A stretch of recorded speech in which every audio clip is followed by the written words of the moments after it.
Good morning. ಎಲ್ಲರೂ ಎದ್ದಿಟ್ಕೋಣ. ಪುಸ್ತಕಗಳಿಗಾನ ಕೀರ್ತನೆಗಳು 8ಕ್ಕೆ ತಿಳಿಸ್ಕೊಳ್ಳೋದಿದೆ. Let's everyone stand up and take the bibles to Psalms 8. ಕೀರ್ತನೆಗಳು 8 9 ವಚನಗಳಿದೆ. ನಾವು 8 ವಚನಗಳು ಪುಸ್ತಕದಿಂದ ಓದಿಕೊಳ್ಳುತ್ತೇವೆ, 9 ವಚನ ಒಟ್ಟಾಗಿ ಓದಿಕೊಳ್ಳುತ್ತೇವೆ. There are 10 verses in Psalms 8. We are going to read till 8th verse responsively. 9th verse we are going to read together. ನನ್ನ right ಅಲ್ಲಿ ಇರುವಂತವ್ರು first ಒಂದು ವಚನ ಓದಬೇಕು, ಮೊದಲನೇ ವಚನ. ನಂತರ 2ನೇ ವಚನ ನಾನು ಲೆಫ್ಟ್ ಅಲ್ಲಿ ಓದಬೇಕು. ಆಯ್ತಾ? ಕೊನೆಯದಾಗಿ 9ನೇ ವಚನ ಎಲ್ಲರೂ ಒಟ್ಟಾಗಿ ಓದಿಕೊಳ್ಳೋಣ. Let's start reading Psalms 8 verse 1. ನಮ್ಮ ಕರ್ತಾದ ಯೆಹೋವನೇ, ನಿನ್ನ ನಾಮವು ಭೂಲೋಕದಲ್ಲೆಲ್ಲ ಎಷ್ಟೋ ಮಹಿಮೆಯುಳ್ಳದ್ದು. ಆಕಾಶ ಮಂಡಲದಲ್ಲಿ ನಿನ್ನ ವೈಭವವನ್ನು ಪ್ರಕಾಶಪಡಿಸಿದ್ದಿ. ನಿನಗೆ ವಿರೋಧವಾಗಿ ತಿರುಗಿಸುವ ವೈರಿಗಳ ಬಾಯನ್ನು ಕಟ್ಟಿದ್ದಕ್ಕೋಸ್ಕರ ನೀನು ಬಾಲಕರ ಮತ್ತು ಬಾಲಕರ ಬಾಯಿಂದ ಬಲವಾದ ಸಾಕ್ಷಿಗಳನ್ನು ಮಾಡಿದ್ದಿ. ನಿನ್ನ ಕೈಯಲ್ಲಿ ಸಮಾನವಾದ ಆಕಾಶಮಂಡಲವನ್ನು ನೀನು ಮಾಡಿದ ನಕ್ಷತ್ರಗಳನ್ನು ನಾವು ನೋಡುವಾಗ ಮನುಷ್ಯನು ಎಷ್ಟು ಮಾತ್ರದವನು ಅವನನ್ನು ನೀನು ಏಕೆ ನೆನೆಸಬೇಕು? ಮಾನವನು ಎಷ್ಟರವನು ಅವನಲ್ಲಿ ಯಾಕೆ ಲಕ್ಷ್ಯ ಬಿಡಬೇಕು?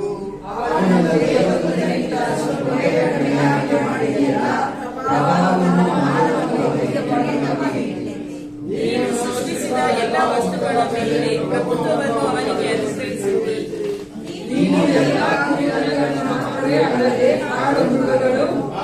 ಪಕ್ಷಿಗಳು, ಸಮುದ್ರದ ಮೀನುಗಳು, ಅದರಲ್ಲಿ ಸಂಚರಿಸುವ ಸಕಲ ವಿಧವಾದ ಜೀವಜಂತುಗಳು, ಇವೆಲ್ಲವನ್ನು ಅವನಿಗೆ ಅಧೀನ ಮಾಡಿದ್ದೀಯಲ್ಲವೇ? 9ನೇ ವಚನ ಒಟ್ಟಾಗಿ ಓದಿಕೊಳ್ಳೋಣ. ನಮ್ಮ ಕರ್ತನಾದ ಯೆಹೋವನೇ, ನಿನ್ನ ನಾಮವು ಭೂಲೋಕದಲ್ಲೆಲ್ಲ ಎಷ್ಟೋ ಮಹಿಮೆಯುಳ್ಳದ್ದು. ಹಲ್ಲೆಲೂಯಾ. ಹೌದು ಪ್ರಿಯ, ನಮ್ಮ ಯೇಸಪ್ಪನ ನಾಮ ಅದು ಮಹಿಮೆ ಉಳ್ಳದ್ದಾಗಿದೆ. ಅದು ಮಾತ್ರವಲ್ಲ, ಶಕ್ತಿ ಉಳ್ಳಂತ ನಾಮವಾಗಿದೆ ಪ್ರಿಯರೇ. ಆ ಒಂದು ನಾಮದ ಮುಂಭಾಗದಲ್ಲಿ ಎಲ್ಲರೂ ಅಡ್ಡ ಬೀಳಬೇಕೆ ದೇವರು ವಾಕ್ಯ ಹೇಳ್ತಾರೆ. ಒಂದು ಕಾಲ ಬರಕ್ ಹೋಗ್ತದೆ, ಎಲ್ಲಾ ಬಾಯಿಗಳು ಆತನ ನಾಮವನ್ನು ಆಯ್ಕೆ ಮಾಡ್ತದೆ. ಆತನ ನಾಮ ಮುಂಭಾಗದಲ್ಲಿ ಮೊಣಕಾಲು ಉತ್ತವೆ. ಅಂತ ಒಂದು ನಾಮವನ್ನ ಧರಿಸಿರುವಂತ ಯೇಸು ಕ್ರಿಸ್ತನ ಆ ಒಂದು ಸೈದಾನಿಗೆ ನಾವು ಬಂದಿದ್ದೇವೆ ಪ್ರಿಯರೇ. ನಾವೆಲ್ಲ ನಮ್ಮನೆ ತಗ್ಗಿಸಿಕೊಂಡವರಾಗಿ, let's pray for our self. ನಮಗೆ ನಾವು ಪ್ರಾರ್ಥನೆ ಮಾಡಿಕೊಂಡವರಾಗಿ ನಾವು ಈ ಆರಾಧನೆಯನ್ನು ಪ್ರಾರಂಭ ಮಾಡಿಕೊಳ್ಳೋಣ. ಹಲ್ಲೆಲೂಯಾ. ಪರಿಶುದ್ಧನೆ ಪರಿಶುದ್ಧನೆ ಜೀವಿಸುವ ಆತನೇ, ಪರಲೋಕ ತಂದೆ ಅಪ್ಪ, ಬಿತ್ತನೆಯು ಸಬೇಕಾಗಿ ನಿನಗೆ ಸ್ತೋತ್ರ ಉಂಟಾಗಲಿ. ರಕ್ಷಕನು ಒಡೆಯನು ಆಗಿದ್ದು ರಾಜ, ನಮ್ಮ ಕಾಲ ದಿನಗಾಲ ಕಾಯ್ದುಕೊಂಡು ಬಂದಿಲ್ಲ, ಅದಕ್ಕಾಗಿ ನಿನಗೆ ಸ್ತೋತ್ರ ರಾಜ. ಅಪ್ಪ, ಈ ಮುಂಜಾನೆಯಲ್ಲಿ ನಮ್ಮ ಸೈದಾನಕ್ಕೆ ಬರುವಂತೆ ನಮ್ಮನ್ನು ಕರೆದುಕೊಂಡು ಬಂದಿದ್ದಿ ರಕ್ಷಕ. ನಿನ್ನ ಪ್ರೀತಿ ಕೃಪೆಗಾಗಿ ನಿನಗೆ ಸ್ತೋತ್ರ ಉಂಟಾಗಲಿ ಕರ್ತ. ಈ ಆರಾಧನೆಯ ಕರ್ತನೆ ಮೊದಲಿನಿಂದ ಕರ್ತನೆ ಕೊನೆಯವರೆಗೂ ನೀವು ನಮ್ಮೊಂದಿಗಿದ್ದು ನಡೆಸಬೇಕೆಂದು ನಾನು ಒಪ್ಪಿಸಿಕೊಡುತ್ತೇನೆ. ನಾವು ಬಲ ಹೊಂದುವುದಲ್ಲ ಏಸಪ್ಪ, ನಾವು ಮಹಿಮೆ ಹೊಂದಿಕೊಳ್ಳುವುದಲ್ಲ ಏಸಪ್ಪ, ನಾವು ಎಚ್ಚರ ಪಡೋದಲ್ಲ ಕರ್ತನೆ. ನೀವು ನಾವು ಎಚ್ಚರವಾಗುವಂತೆ, ನಾವು ಮಹಿಮೆ ಉಳ್ಳುವಂತೆ ಕರ್ತನೆ, ನಾವು ಆರಾಧನೆ ಮಾಡುವಂತೆ ಪ್ರತಿಯೊಬ್ಬರ ತಪ್ಪಿಸಿಕೊಡುತ್ತೇನೆ. ನಿನ್ನ ಅಭಿಷೇಕ ನಮ್ಮನ್ನು ತುಂಬಿಸು ಕರ್ತ ದೇವ. ನಾವು ಕರ್ತನೆ ಪ್ರೀತಿಯಿಂದ ಕರ್ತನೆ ಆರಾಧಿಸುವಂತೆ, ಸ್ತೋತ್ರ ಮಾಡುವಂತೆ, ಕೃತಜ್ಞತೆ ಸಲ್ಲಿಸುವಂತೆ, ಅಪ್ಪ ನಿನ್ನ ವಾಕ್ಯಗಳನ್ನು ಕರ್ತನೆ ಲಕ್ಷ್ಯ ಬಿಟ್ಟು ಕೇಳಿಸಿಕೊಳ್ಳುವಂತೆ, ಅದಕ್ಕೆ ನಮ್ಮನ್ನು ಒಪ್ಪಿಸಿಕೊಳ್ಳುವಂತೆ ದೇವ. ಹೌದು ರಾಜ, ನಾವು ಯಾರೇ ಬಿಟ್ಟು ಹೋಗುವಾಗ ನಿನ್ನ ವಾಕ್ಯವನ್ನು ಧರಿಸಿದ ಮಕ್ಕಳಾಗಿ ಹೋಗುವಂತೆ ಪ್ರತಿಯೊಬ್ಬ ಮಕ್ಕಳನ್ನು ಅಭಿಷೇಕಿಸಿ ಆಶೀರ್ವದಿಸಿ ಈ ಒಂದು ಕರ್ತನೆ ಆರಾಧನೆ ನಡೆಸಿಕೊಳ್ಳಬೇಕೆಂದು ಯೇಸು ಕ್ರಿಸ್ತನ ನಾಮದಲ್ಲಿ ಪ್ರಾರ್ಥಿಸುತ್ತೇನೆ. ಒಳ್ಳೆಯದಾಗುತ್ತಾನೆ. ಆಮೆನ್.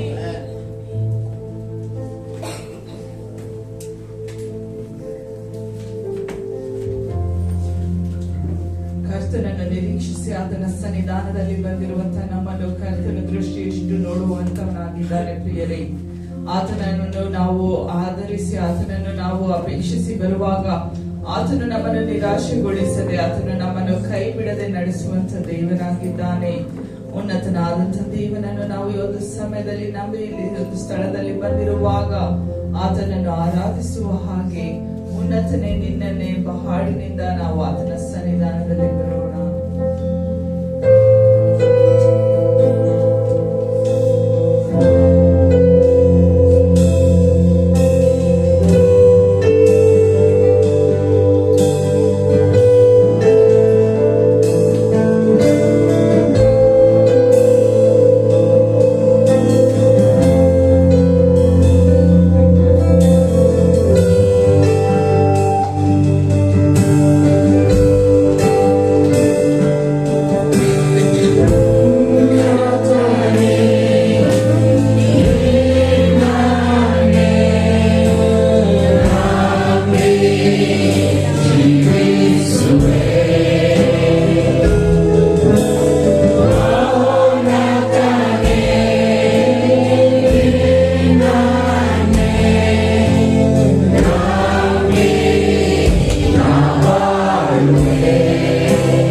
ಕರ್ತನು ತನ್ನ ಪವಿತ್ರ ಆತ್ಮನನ್ನು ನಮ್ಮ ಮಧ್ಯದಲ್ಲಿ ಇಟ್ಟು ನಮ್ಮನ್ನು ಒಬ್ಬಟ್ಟಿಗರನ್ನಾಗಿ ಬಿಡದೆ ಆತನ ಆತ್ಮನಿಂದಲೂ ಆತನ ಬಲದಿಂದಲೂ ಆತನ ಶಕ್ತಿಯಿಂದಲೂ ಆತನು ನಮ್ಮನ್ನು ನಡೆಸಿಕೊಂಡು ಬರುವಂತ ದೇವನಾಗಿದ್ದಾನೆ. ನಾವು ಕರ್ತನನ್ನು ನಂಬುವುದಾದರೆ ಕರ್ತನು ನಮ್ಮನ್ನು ಎಷ್ಟೋ ಸುರಕ್ಷಿತವಾಗಿ ಕಾಪಾಡಿಕೊಂಡು ಬರುವಂತ ದೇವನಾಗಿದ್ದಾನೆ. ನಾವು ಕೀರ್ತನೆ 91ರಲ್ಲಿ ನೋಡುತ್ತೇವೆ, ಪರಾತ್ಮರನ ಮೊರೆ ಹೊಕ್ಕಿರುವವನು ಸರ್ವಶಕ್ತನ ಆಶ್ರಯದಲ್ಲಿ ಸುರಕ್ಷಿತನಾಗಿರುವನು. ನಾನು ಯೆಹೋವನಿಗೆ, ನೀನೇ ನನ್ನ ಶರಣನು, ನನ್ನ ದುರ್ಗವು, ನಾನು ಭರವಸವಿಟ್ಟಿರುವ ನನ್ನ ದೇವರು ಎಂದು ಹೇಳುವೆನು. ನಿನ್ನನ್ನು ಬೇಟೆಗಾರನ ಬಲೆಯಿಂದಲೂ ಮರಣಕರ ವ್ಯಾಧಿಯಿಂದಲೂ ತಪ್ಪಿಸುವನು ಆತನೇ. ಆತನು ನಿನ್ನನ್ನು ತನ್ನ ರೆಕ್ಕೆಗಳಿಂದ ಹುಡುಗಿಸಿಕೊಳ್ಳುವನು. ಆತನ ಪಕ್ಕೆಗಳ ಮರೆಯನ್ನು ಆಶ್ರಯಿಸಿಕೊಳ್ಳುವಿ.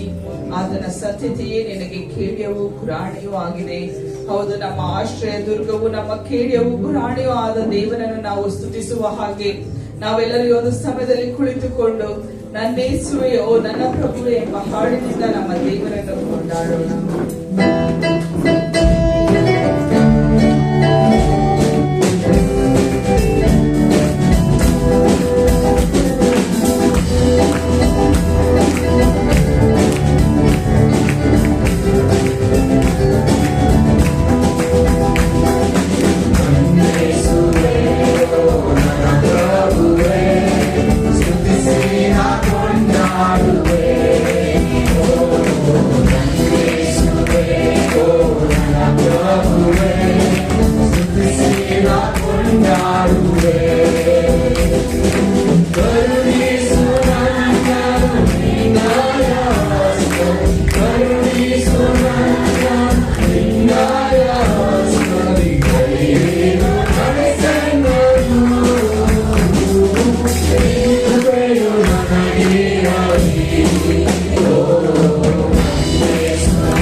ಹಗಲಲ್ಲಿ ಹಾರಿ ಬರುವ ಬಾಣಕ್ಕೂ ಕತ್ತಲೆಯಲ್ಲಿ ಸಂಚರಿಸುವ ವಿಪತ್ತಿಗೂ ಹಾನಿಕರವಾದ ಮಧ್ಯಾಹ್ನದ ಕೇಡಿಗೂ ಅಡ್ಡ ಕಾರಣವಿಲ್ಲ.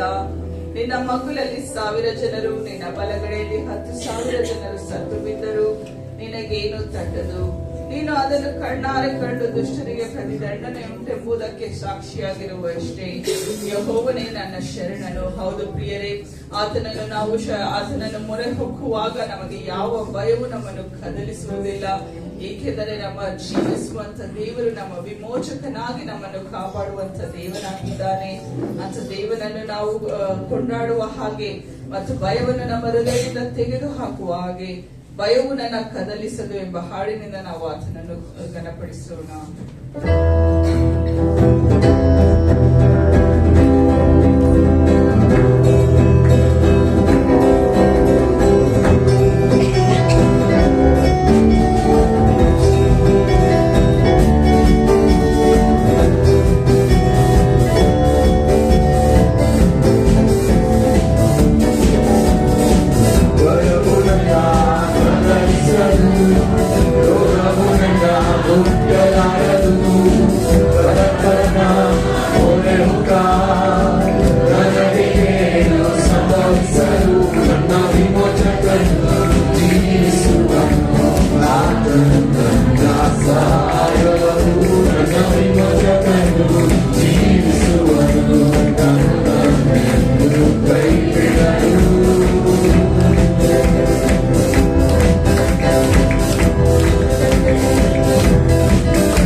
ಪರಾತ್ಮನನ್ನು ನಿವಾಸ ಸ್ಥಾನ ಮಾಡಿಕೊಂಡಿದ್ದೀಯಲ್ಲ, ಯಾವ ಕೇಡು ನಿನಗೆ ಸಂಭವಿಸದು, ಉಪದ್ರವವು ನಿನ್ನ ಗುಡಾರದ ಸಮೀಪಕ್ಕೂ ಬಾರದು. ನೀನು ಹೋಗುವಲ್ಲೆಲ್ಲ ನಿನ್ನನ್ನು ಕಾಯುವುದಕ್ಕೆ ಆತನು ನಿನ್ನ ವಿಷಯವಾಗಿ ತನ್ನ ದೂತರಿಗೆ ಅಪ್ಪಣೆ ಕೊಡುವನು. ನಿನ್ನ ಕಾಲು ಕಲ್ಲಿಗೆ ತಗಲದಂತೆ ಅವರು ನಿನ್ನನ್ನು ಕೈಗಳಲ್ಲಿ ಎತ್ತಿಕೊಳ್ಳುವರು. ಸಿಂಹ ಸರ್ಪಗಳ ಮೇಲೆ ನಡೆಯುವಿ, ಪ್ರಾಯದ ಸಿಂಹವನ್ನು ಘಟ ಸರ್ಪವನ್ನು ತುಳಿದು ಬಿಡುವಿ. ಹೌದು, ಕರ್ತನಲ್ಲಿ ಆಶ್ರಯಿಸಿಕೊಂಡ ನಮ್ಮ ಸುತ್ತಲೂ ಆತನು ತನ್ನ ಬೇಲಿಯನ್ನು ಹಾಕಿ ಯಾವ ಉಪದ್ರವೂ ಬರದ ಹಾಗೆ ನಮ್ಮನ್ನು ಕಾಪಾಡಿಕೊಂಡು ಬರುವಂತ ದೇವನಾಗಿದ್ದಾನೆ. ನಮ್ಮ ಗುಡಾರದ ಸುತ್ತಲೂ ಕರ್ತನೆ ನಮಗೆ ಆಶ್ರಯವಾಗಿದ್ದಾನೆ. ಪ್ರಿಯರೇ, ಅಂತ ದೇವನನ್ನು ಗುಡಾರದ ಸಮೀಪಕ್ಕೂ ಉಪದ್ರವವು ಬರಲಾರದೆಂದು ಆತನ ಒಂದು ಆಜ್ಞೆ, ಆತನ ಒಂದು ಪ್ರಾಮಿಸ್ ಅನ್ನು ನಾವು ನೆನೆಸಿಕೊಳ್ಳುತ್ತಾ ಈ ಹಾಡನ್ನು ಆಡೋಣ.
Amen.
ಯಾವ ಒಂದು ಯೋಚನೆಯಿಂದ, ಯಾವ ಒಂದು ಕಷ್ಟದಿಂದ, ಯಾವ ಒಂದು ಕಣ್ಣೀರಿನಿಂದ ಇಲ್ಲಿ ಬಂದಿದ್ದೇವೆಂದು ಕರ್ತನಿಗೆ ತಿಳಿದಿದೆ ಪ್ರಿಯರೇ.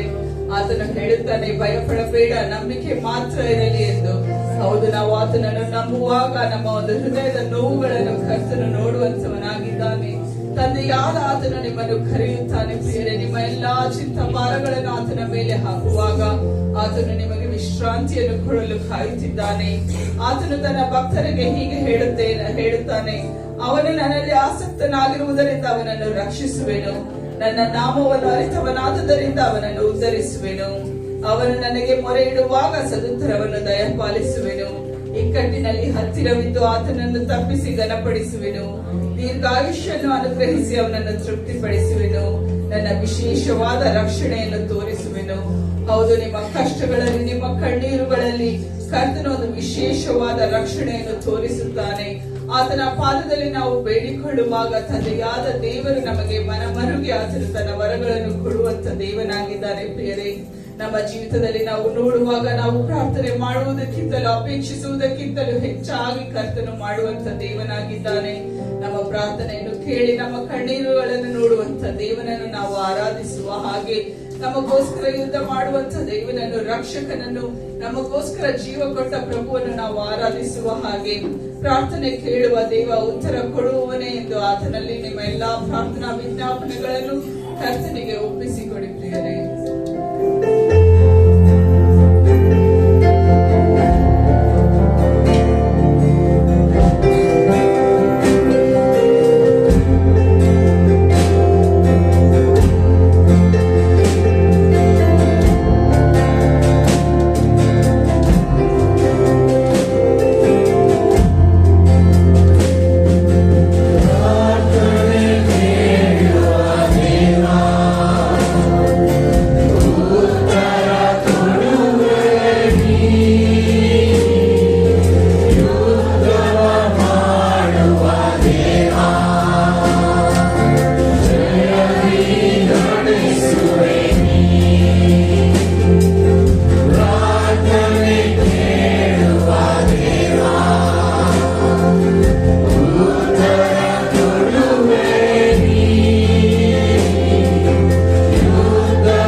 ಜಯವನ್ನು ಕೊಡುವ ನಮ್ಮ ಒಳ್ಳೆಯ ದೇವನನ್ನು ಆರಾಧಿಸುವ ಹಾಗೆ ನಾವೆಲ್ಲರೂ ಎದ್ದು ನಿಂತು ಒಳ್ಳೆಯವನಾದ ಸರ್ವವಲ್ಲಭನಾದ ನಮ್ಮ ದೇವರನ್ನು ಆರಾಧಿಸೋಣ.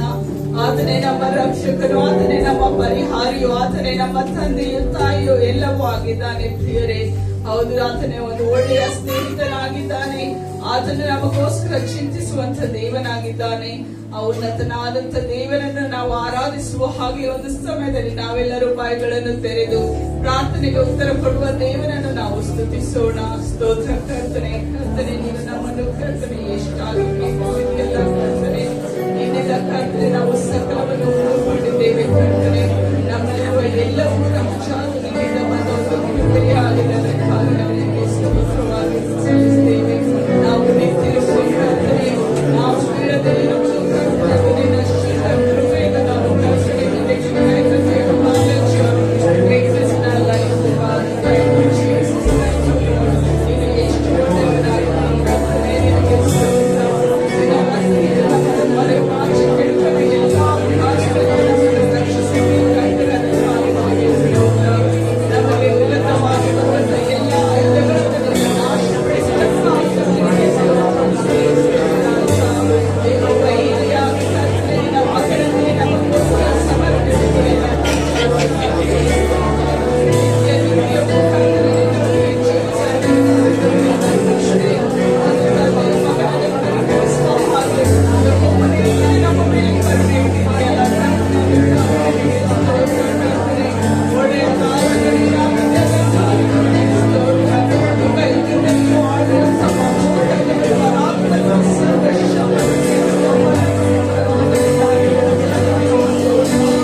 ಹೊಂದಿಕೊಂಡು ನಡೆಯುವಂತ ಜೀವಿತವಾಗಿರುವ ಹಾಗೆ, ಒಂದು ಸಮಾಧಾನದ ಜೀವಿತ, ಒಂದು ಶಾಂತಿಕರವಾದ ಜೀವಿತವಾಗಿರುವ ಹಾಗೆ ಇರುವ ನಮ್ಮ ಪ್ರತಿಯೊಬ್ಬೊಬ್ಬರ ಮೇಲೆಯೂ ಕರ್ತನೆ ಶಾಂತಿದಾಯಕನಾದ ನೀನು ಕರ್ತನೆ ನಮ್ಮನ್ನು ಮುಂಬರುವ ಎಲ್ಲಾ ದಿನಗಳನ್ನು ನಡೆಸಿಕೊಡಬೇಕೆಂದು ನಮ್ಮ ಈ ಒಂದು ಪ್ರಾರ್ಥನೆಯನ್ನು ಮತ್ತು ನಮ್ಮ ಒಂದು ಆರಾಧನೆಯನ್ನು ಸ್ತುತಿ ಸ್ತೋತ್ರಗಳನ್ನು ಯೇಸುವಿನ ನಾಮದಲ್ಲಿ ಅರ್ಪಿಸುತ್ತೇನೆ.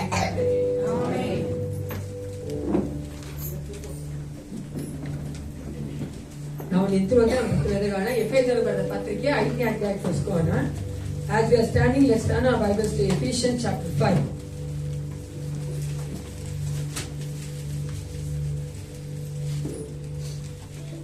ಮೊದಲನೇ ವಚನವನ್ನ ನಾವು ಓದುವವರಾಗಿದ್ದೇವೆ. ಎಲ್ಲರೂ ನಿಮ್ಮ ಜೊತೆ ಎಫೆಸರ್ ಬರೆದ ಪತ್ರಿಕೆ 5ನೇ ಅಧ್ಯಾಯದಲ್ಲಿ ಮೊದಲನೇ ವಚನ. We are going to read together the Ephesians chapter 5 verse 1.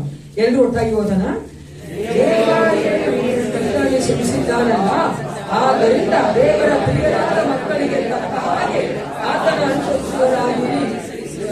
ನಿಮ್ಮನ್ನು ಪ್ರೀತಿಸಿ ನಮ್ಮೆಲ್ಲರಿಗೋಸ್ಕರ ತನ್ನನ್ನೇ ದೇವರಿಗೆ ಸುಗಂಧ ವಾಸನೆಯಾಗಿ ಕಾಣಿಕೆಯಾಗಿಯೂ ಯಜ್ಞವಾಗಿಯೂ ಅರ್ಪಿಸಿಕೊಂಡ ಪ್ರಕಾರ ನಿಮ್ಮ ಪ್ರೀತಿಯಲ್ಲಿ ನಡೆದುಕೊಳ್ಳಿರಿ. ಹಲ್ಲೆಲೂಯಾ.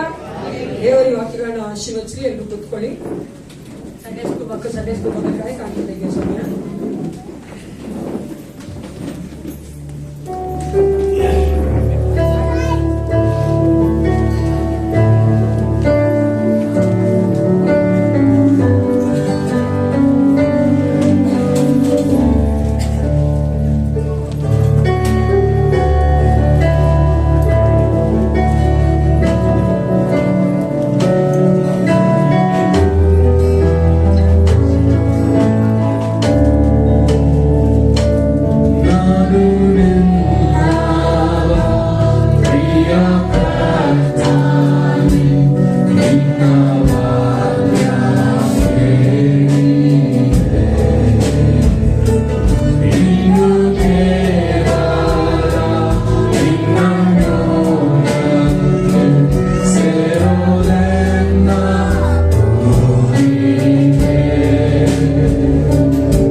ನಮ್ಮನ್ನು ರಕ್ಷಿಸಿದಂತಹ ಯೇಸು ಕ್ರಿಸ್ತನ ನಾಮದಲ್ಲಿ ನಿಮ್ಮನ್ನು ನಾವು ಸ್ವಾಗತ ಮಾಡುವವರಾಗಿದ್ದೇವೆ. ಹಲ್ಲೆಲೂಯಾ. ಸಂತೋಷವಾಗಿದ್ದೀರಾ? ಕರ್ತನು ನಮ್ಮನ್ನು ಸಂತೋಷವಾಗಿರಬೇಕೆಂದೇ ಕರೆದಿದ್ದಾನೆ. ಒಂದು ಹಾಡು ಹೇಳ್ತಾರಲ್ಲ, ನಮ್ಮನ್ನ ಈ ಲೋಕದಲ್ಲಿ ಸಂತೋಷವಾಗಿರ್ಬೇಕಾಗಿದ್ದಾನೆ, ನಾವು ಆತನ ಸ್ತೋತ್ರ ಮಾಡೋದಕ್ಕಾಗಿ ಆತನ ಮಕ್ಕಳಾಗಿ ಮಾಡಿಕೊಂಡಿದ್ದಾನೆ. ಅದಕ್ಕಾಗಿ ಈ ಒಂದು ಸಮಯದಲ್ಲಿ, ಈ ವಾರದಲ್ಲಿ ಜನ್ಮದಿನ ಹಚ್ಕೊಂತವರು ಮದುವೆ ದಿನ ಇರುವುದಾದ್ರೆ ದಯವಿಟ್ಟು ನಿಂತ್ಕೊಳ್ಳಿ, ನಮಗೋಸ್ಕರವಾಗಿ ಪ್ರಾರ್ಥನೆ ಮಾಡ್ತೇವೆ. If anyone is going to celebrate birthdays and marriage days, please stand up and take me. Janet birthday. ಪ್ರಾರ್ಥನೆ ಮಾಡ್ಕೊಳ್ಳೋಣ.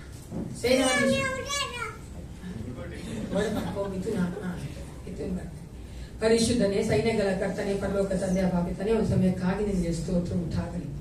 ರಾಜಾದಿರಾಜನೇ ಅಪ್ಪ, ಈ ಒಂದು ಸಮಯದಲ್ಲಿ ಕರ್ತ ಜಾನೆಟ್ ಮಗನಿಗೆ ಒಪ್ಪಿಸಿ ಕೊಡುತ್ತೇನಪ್ಪ. ಮಗನ ಆಶೀರ್ವದಿಸು, ನಿನ್ನ ಮಗುವಾಗಿ ಬೆಳೆಯುವಂತೆ ಕಾರ್ಯ ಮಾಡು. ದೇವಾದೇವ ನೀನಾಗಿದ್ದೀಯ, ಅವನ ಒಂದು ಕುಟುಂಬದಲ್ಲೇ ರಕ್ಷಣೆ ಕೊಡಬೇಕೆ ನಾನು ಬೇಡುತ್ತೇನಪ್ಪ. ಅದೇ ತಾಯಿ ಮಿಥುನ್ ಮಗನ ಆಶೀರ್ವದಿಸು, ಮಗ ವಿವೇಕಾಂತ ಆರೋಗ್ಯದ ಪಾಲಿಸಿಕೊಡು ಅಪ್ಪ. ನಿನ್ನ ಒಂದು ಕರ್ತನೆ ಹೌದು ರಾಜ, ಕೃಪೆಯಿಂದ ಆ ಮಗ ನಡೆಸ್ತಾ ಇದ್ದಿ.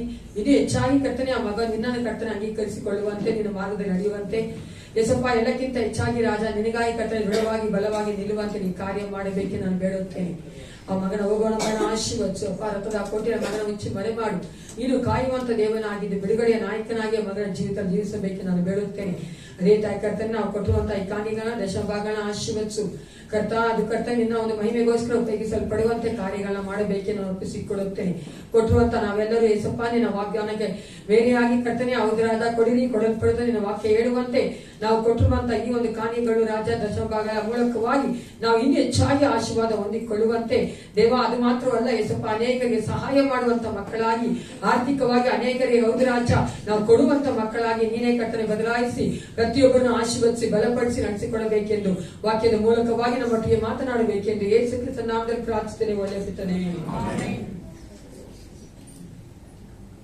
ಯೂಶಲಿ ಕರ್ತಾ ಇದ್ದ ನಾನು ಮಾಡಿದ್ದೆ ಇದು ಜೊತೆ ಹೇಳಿ ಫಾಸ್ಟ್ ಆಗಿ ಹೋಗ್ತಾರ. ಯಾಕಂದ್ರೆ ನೀವು ನಮ್ಮೊಂದಿಗಿದ್ದೀರಾ, ದೇವ್ರಿಗೆ ಒಳ್ಳೇದ್ ಮಾಡಿ. ಯಾಕಂದ್ರೆ ನಾನು ಶತಾಯುತ್ತರ ಹೋದ್ರೆ ನೀವು ಗುಡ್ಸ್ ತರ ಬರ್ತೀರಿ, ನೀವು ಶತಾಯುತ್ತರ ಇದ್ದೀರಾ, ಅದಕ್ಕಾಗಿ ದೇವ್ರನ್ನ ಆಶೀರ್ವದಿಸ್ಲಿ.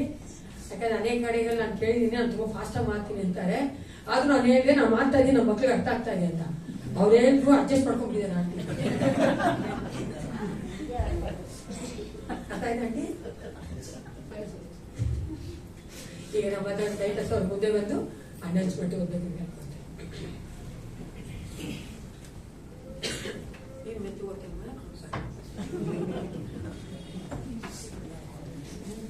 ನಿಧಾನಕ್ಕೆ ಇಲ್ಲದವಾಗಲು ಈ ವಾರದ ಪ್ರಕಟಣೆಗಳು. ಬುಧವಾರ ಸಾಯಂಕಾಲ 6:00 ಸಭೆಯಲ್ಲಿ ಪ್ರಾರ್ಥನೆ ಇರುತ್ತದೆ ಮತ್ತು ಶುಕ್ರವಾರ ಸಾಯಂಕಾಲ 7 ಗಂಟೆಗೆ ಸಭೆಯಲ್ಲಿ ಬೈಬಲ್ ಸ್ಟಡಿ ಇರುತ್ತದೆ. ಶನಿವಾರ ಸಾಯಂಕಾಲ ಹಾಡಿನ ಅಭ್ಯಾಸ ಇರುತ್ತದೆ ಮತ್ತು ಬರುವ ಭಾನುವಾರ ಬೆಳಗಿನ ಜಾವ 8 ಆರಾಧನೆ ಇರುತ್ತದೆ.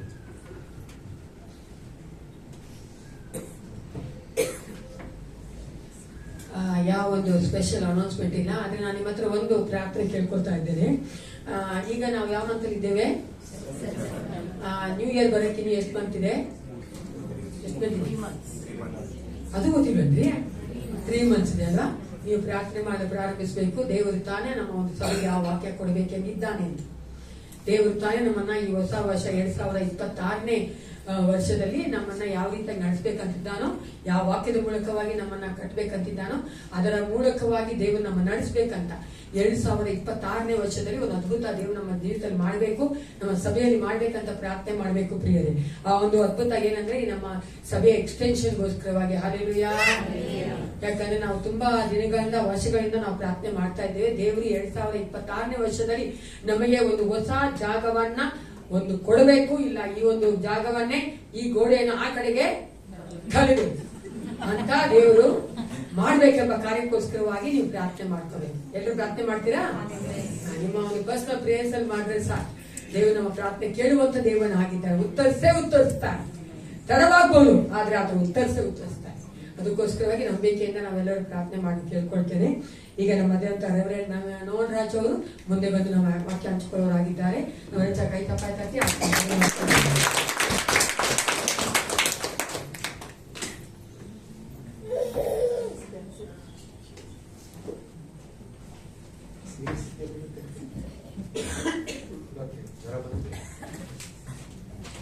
ಅಂಧಕಾರ ಬಲವನ್ನೆಲ್ಲ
ಪ್ರೀತಿ ಸ್ವರೂಪನು, ಕೃಪಾ ಸತ್ಯ ಸಂಪೂರ್ಣನು, ಎಂದಿಗೂ ಬದಲಾಗದಂತವನು, ಮಾರ್ಪಡದಂತವನು ಆಗಿರುವ ನಮ್ಮ ಕರ್ತನಾದ ಯೇಸು ಕ್ರಿಸ್ತನಲ್ಲಿ ನಮ್ಮ ಪರಲೋಕದ ಪರಿಶುದ್ಧನಾಗಿರುವ ತಂದೆಯಾದ ದೇವರೇ, ಸೆಪ್ಟೆಂಬರ್ ಮಾಸದ 3ನೇ ಪುನರುತ್ಥಾನದ ದಿನವಾದ ಇಂದು ನಿನ್ನ ಪ್ರೀತಿಯ ಮಕ್ಕಳಾದಂತೆ ನಾವು ನಿನ್ನ ಪವಿತ್ರ ಸಮ್ಮುಖದಲ್ಲಿ ಬಂದು ನಿನ್ನನ್ನು ಸ್ತುತಿಸುವಂತೆಯೂ, ಕೊಂಡಾಡುವಂತೆಯೂ, ಆರಾಧಿಸುವಂತೆಯೂ, ಕಾಣಿಕೆಗಳ ಮೂಲಕ ನಿನ್ನ ಸೇವೆಯನ್ನು ಸನ್ಮಾನಿಸುವಂತೆಯೂ ಸಹಾಯ ಮಾಡಿದ್ದೀಯ. ಅದಕ್ಕಾಗಿ ಸ್ತೋತ್ರ. ಈಗಲೂ ಕರ್ತನೆ, ನಾವು ವೃದ್ಧಳ ಹಾಗೆ ನಿನ್ನ ಪವಿತ್ರ ಪಾದಗಳ ಮುಂದೆ ಕುಳಿತಿದ್ದೇವೆ. ನಮ್ಮ ಹೃದಯವನ್ನು ತೆರೆಯ ಮಾಡು. ಮರಿಯಳ ಹಾಗೆ ನಿನ್ನ ಪಾದ ಸನ್ನಿಧಾನದಲ್ಲಿ ಬಂದಿದ್ದೇವೆ.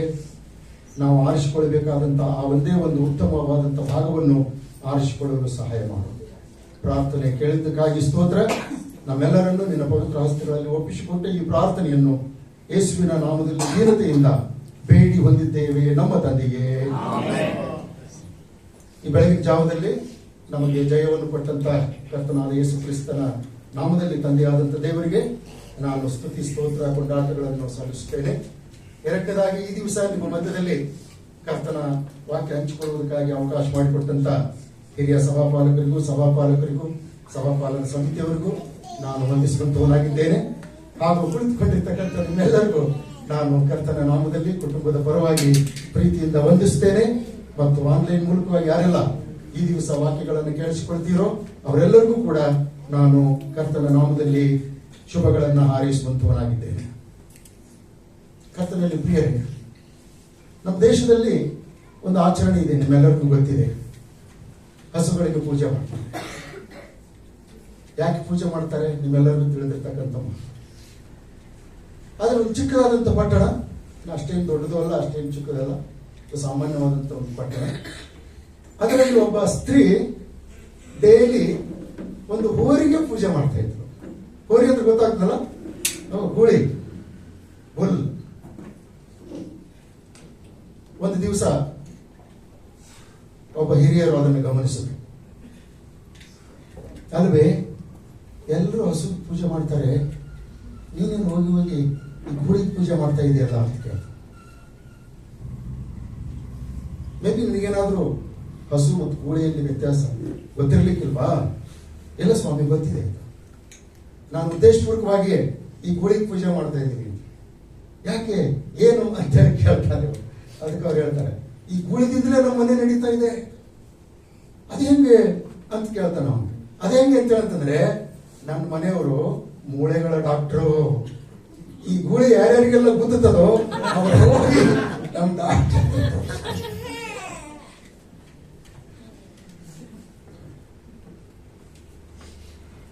ಸೈತಾನನ ಕುತಂತ್ರಗಳನ್ನು ನಾವು ಅರಿಯದವರಲ್ಲ. You know very well the tips of Satan. ಅವನ ಕುತಂತ್ರಗಳನ್ನು ನಾವು ಅರಿತಂತವರಾಗಿದ್ದೇವೆ. ಕರೆಕ್ಟ್ ಅಲ್ರಿ? ಹೌದು.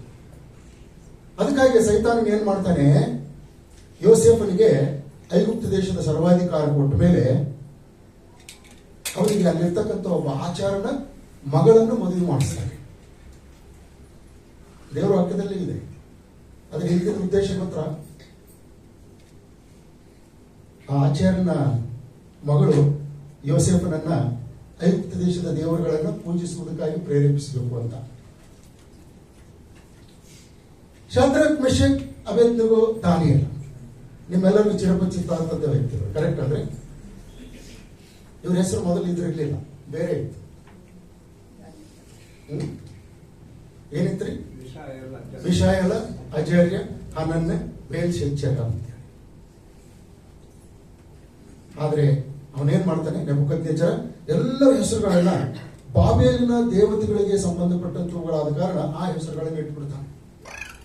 ಕಾರಣ ಏನು ಅನ್ನೋದಾದ್ರೆ, ಮುಂದಿನ ದಿವಸಗಳಲ್ಲಿ ಬಾಬೇಲ್ ದೇವತೆಗಳ ಹೆಸರುಗಳನ್ನು ಇಟ್ಟುಕೊಂಡಂತ ಇವರು ಬಾಬೇಲ್ ದೇವತೆಗಳಿಗೆ ಪೂಜಿಸಬೇಕು ಅಂತ ಹೇಳಿ. ಯೋಸೇಫನ ವಿಷಯದಲ್ಲಿ ಆಗಿದ್ದಿರ್ಬೋದು, ದಾನಿಯೇಲ, ಮಿಶಾಯೇಲ, ಅಜರ್ಯ, ಹನನ್ಯನ ವಿಷಯದಲ್ಲಿ ಆಗಿದ್ದಿರ್ಬೋದು. ಎಲ್ಲವನ್ನು ಕೂಡ ದೇವರು, ಪರಿಶುದ್ಧಾತ್ಮ ದೇವರು ಉಲ್ಟಾ ಪಲ್ಟಾ ಮಾಡ್ಬಿಡ್ತಾನೆ. ಹಾಗಾಗಿ ಐಗುಪ್ತ ದೇಶದಲ್ಲಿರ್ತಕ್ಕಂಥ ಪ್ರತಿಯೊಬ್ಬರು ಕೂಡ ಯೋಸೇಫನ ಮೂಲಕವಾಗಿ ಯೆಹೋವನನ್ನು ಕಂಡುಕೊಳ್ತಾರೆ. ಹಲ್ಲೆಲೂಯಾ.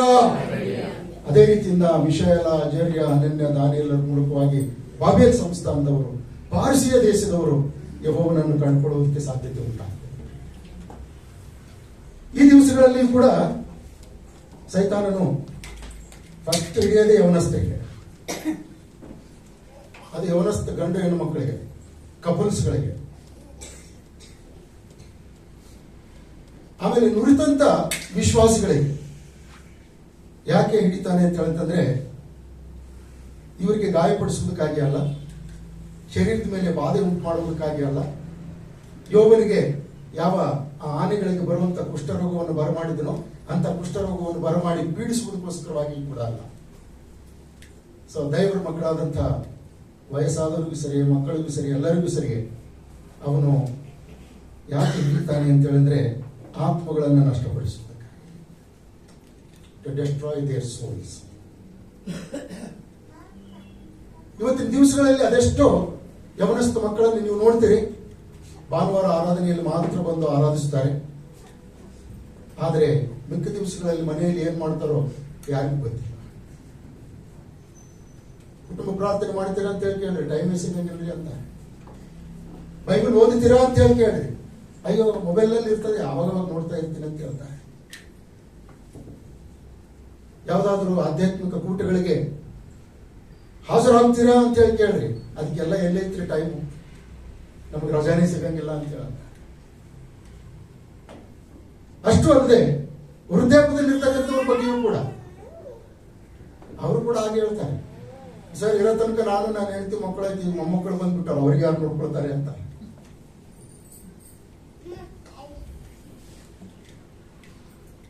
ನಮ್ಮ ವಿನಯ್ ತುಂಬಾ ಚಿಕ್ಕವನಾಗಿದ್ದ, ನಾವು ದಾವಣಗೆರೆಯಲ್ಲಿದ್ದೀವಿ. ಸೊ ನಮ್ಮ ಮಾವರು ಬರ್ತಾ ಇದ್ರು, ದಾವಣಗೆರೆಗೆ ಬರ್ತಾ ಇದ್ರು, ನಮ್ಮ ಜೊತೆಯಲ್ಲಿ ಸ್ವಲ್ಪ ದಿವಸ ಇರ್ತಾ ಇದ್ರು. ಆಗ ನಮ್ಮ ವಿನಯ್ ಮತ್ತು ಮಿರಿಯಾಮ ಹೇಳ್ತಿದ್ರು, ತಾತ ನಮ್ಮ ಡ್ಯಾಡಿ ನಿಮ್ಗೆ ಇಲ್ಲಿ ಯಾಕೆ ಕರ್ಸಿದ್ದಾರೆ ಗೊತ್ತಾ?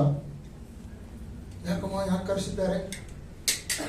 ನಮಗೆ ಶಾಲೆ ಕರ್ಕೊಂಡು ಹೋಗಕ್ಕೆ, ಕರ್ಕೊಂಡು ಮನೆಯಿಂದ ಶಾಲೆ ಮನೆಗೆ ಕರ್ಕೊಂಡು ಬರಕ್ಕೆ ಕರ್ಸಿದ್ದಾರೆ.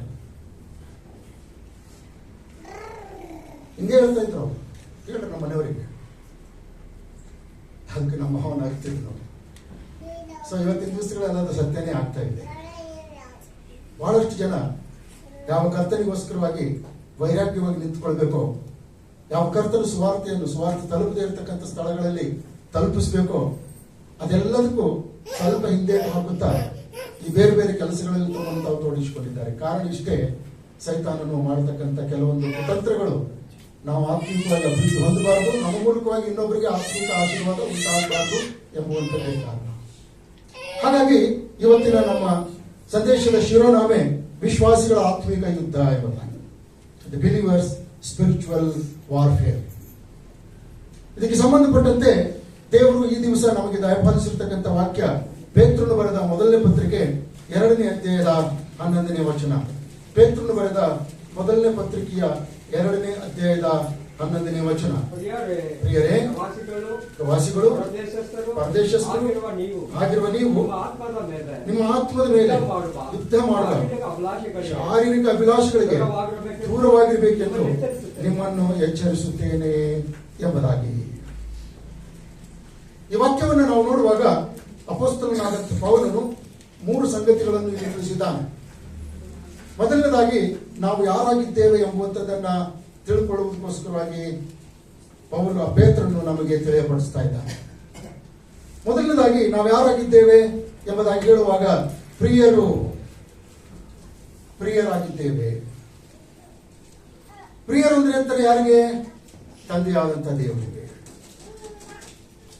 ಯಾರೆಲ್ಲ ಕರ್ತನಾದ ಯೇಸು ಕ್ರಿಸ್ತನನ್ನು ತಮ್ಮ ಸ್ವಂತ ರಕ್ಷಕನನ್ನಾಗಿ ಅಂಗೀಕಾರ ಮಾಡಿಕೊಂಡು ಆತನನ್ನು ನಂಬುವಂತವರಾಗಿದ್ದಾರೋ ಅವರೆಲ್ಲರಿಗೂ ದೇವರು ತನ್ನ ಮಕ್ಕಳಾಗುವಂತ ಅಧಿಕಾರವನ್ನು ಕೊಟ್ಟಿದ್ದಾನೆ.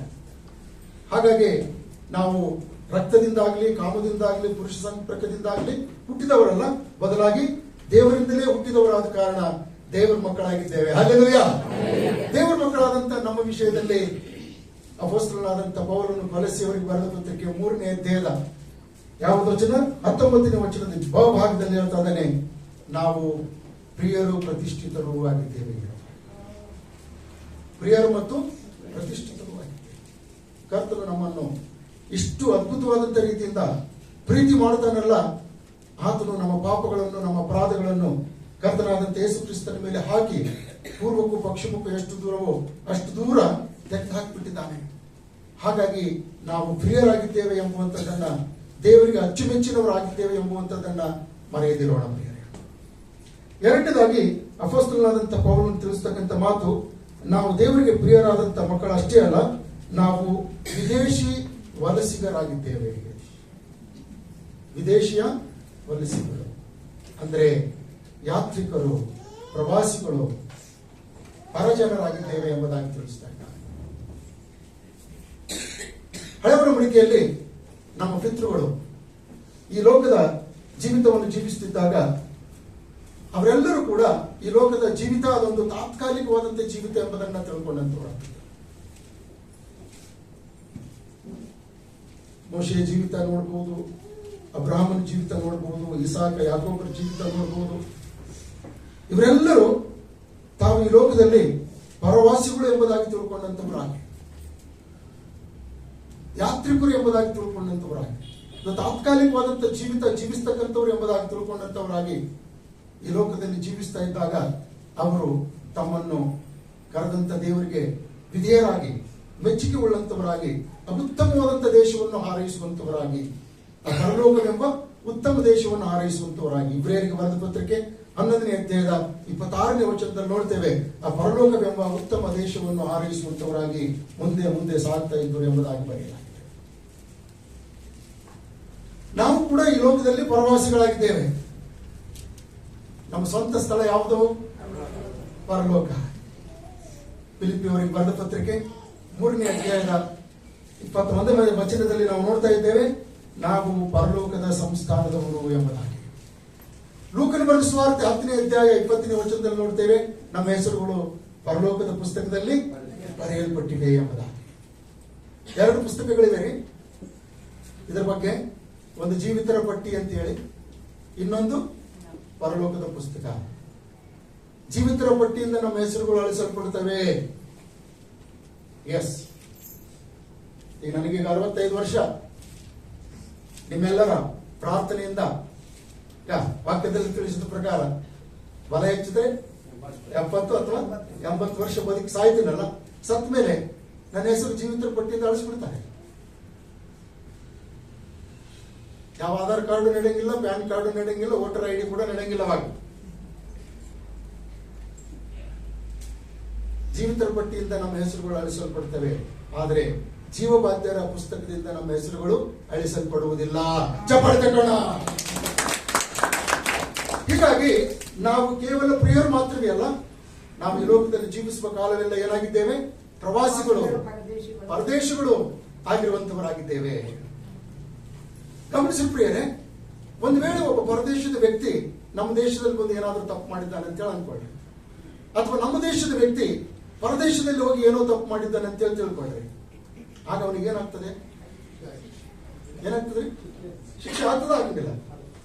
ಸೊ ಲಾಸ್ಟ್ ಟೈಮ್ ನಾವು ನೋಡುವ ಹಾಗೆ ಯಾರೋ ಒಬ್ರು ಗುಜರಾತಿನ ಒಬ್ಬ ಹೆಣ್ಮಗಳು ಅಮೆರಿಕ ದೇಶದಲ್ಲಿ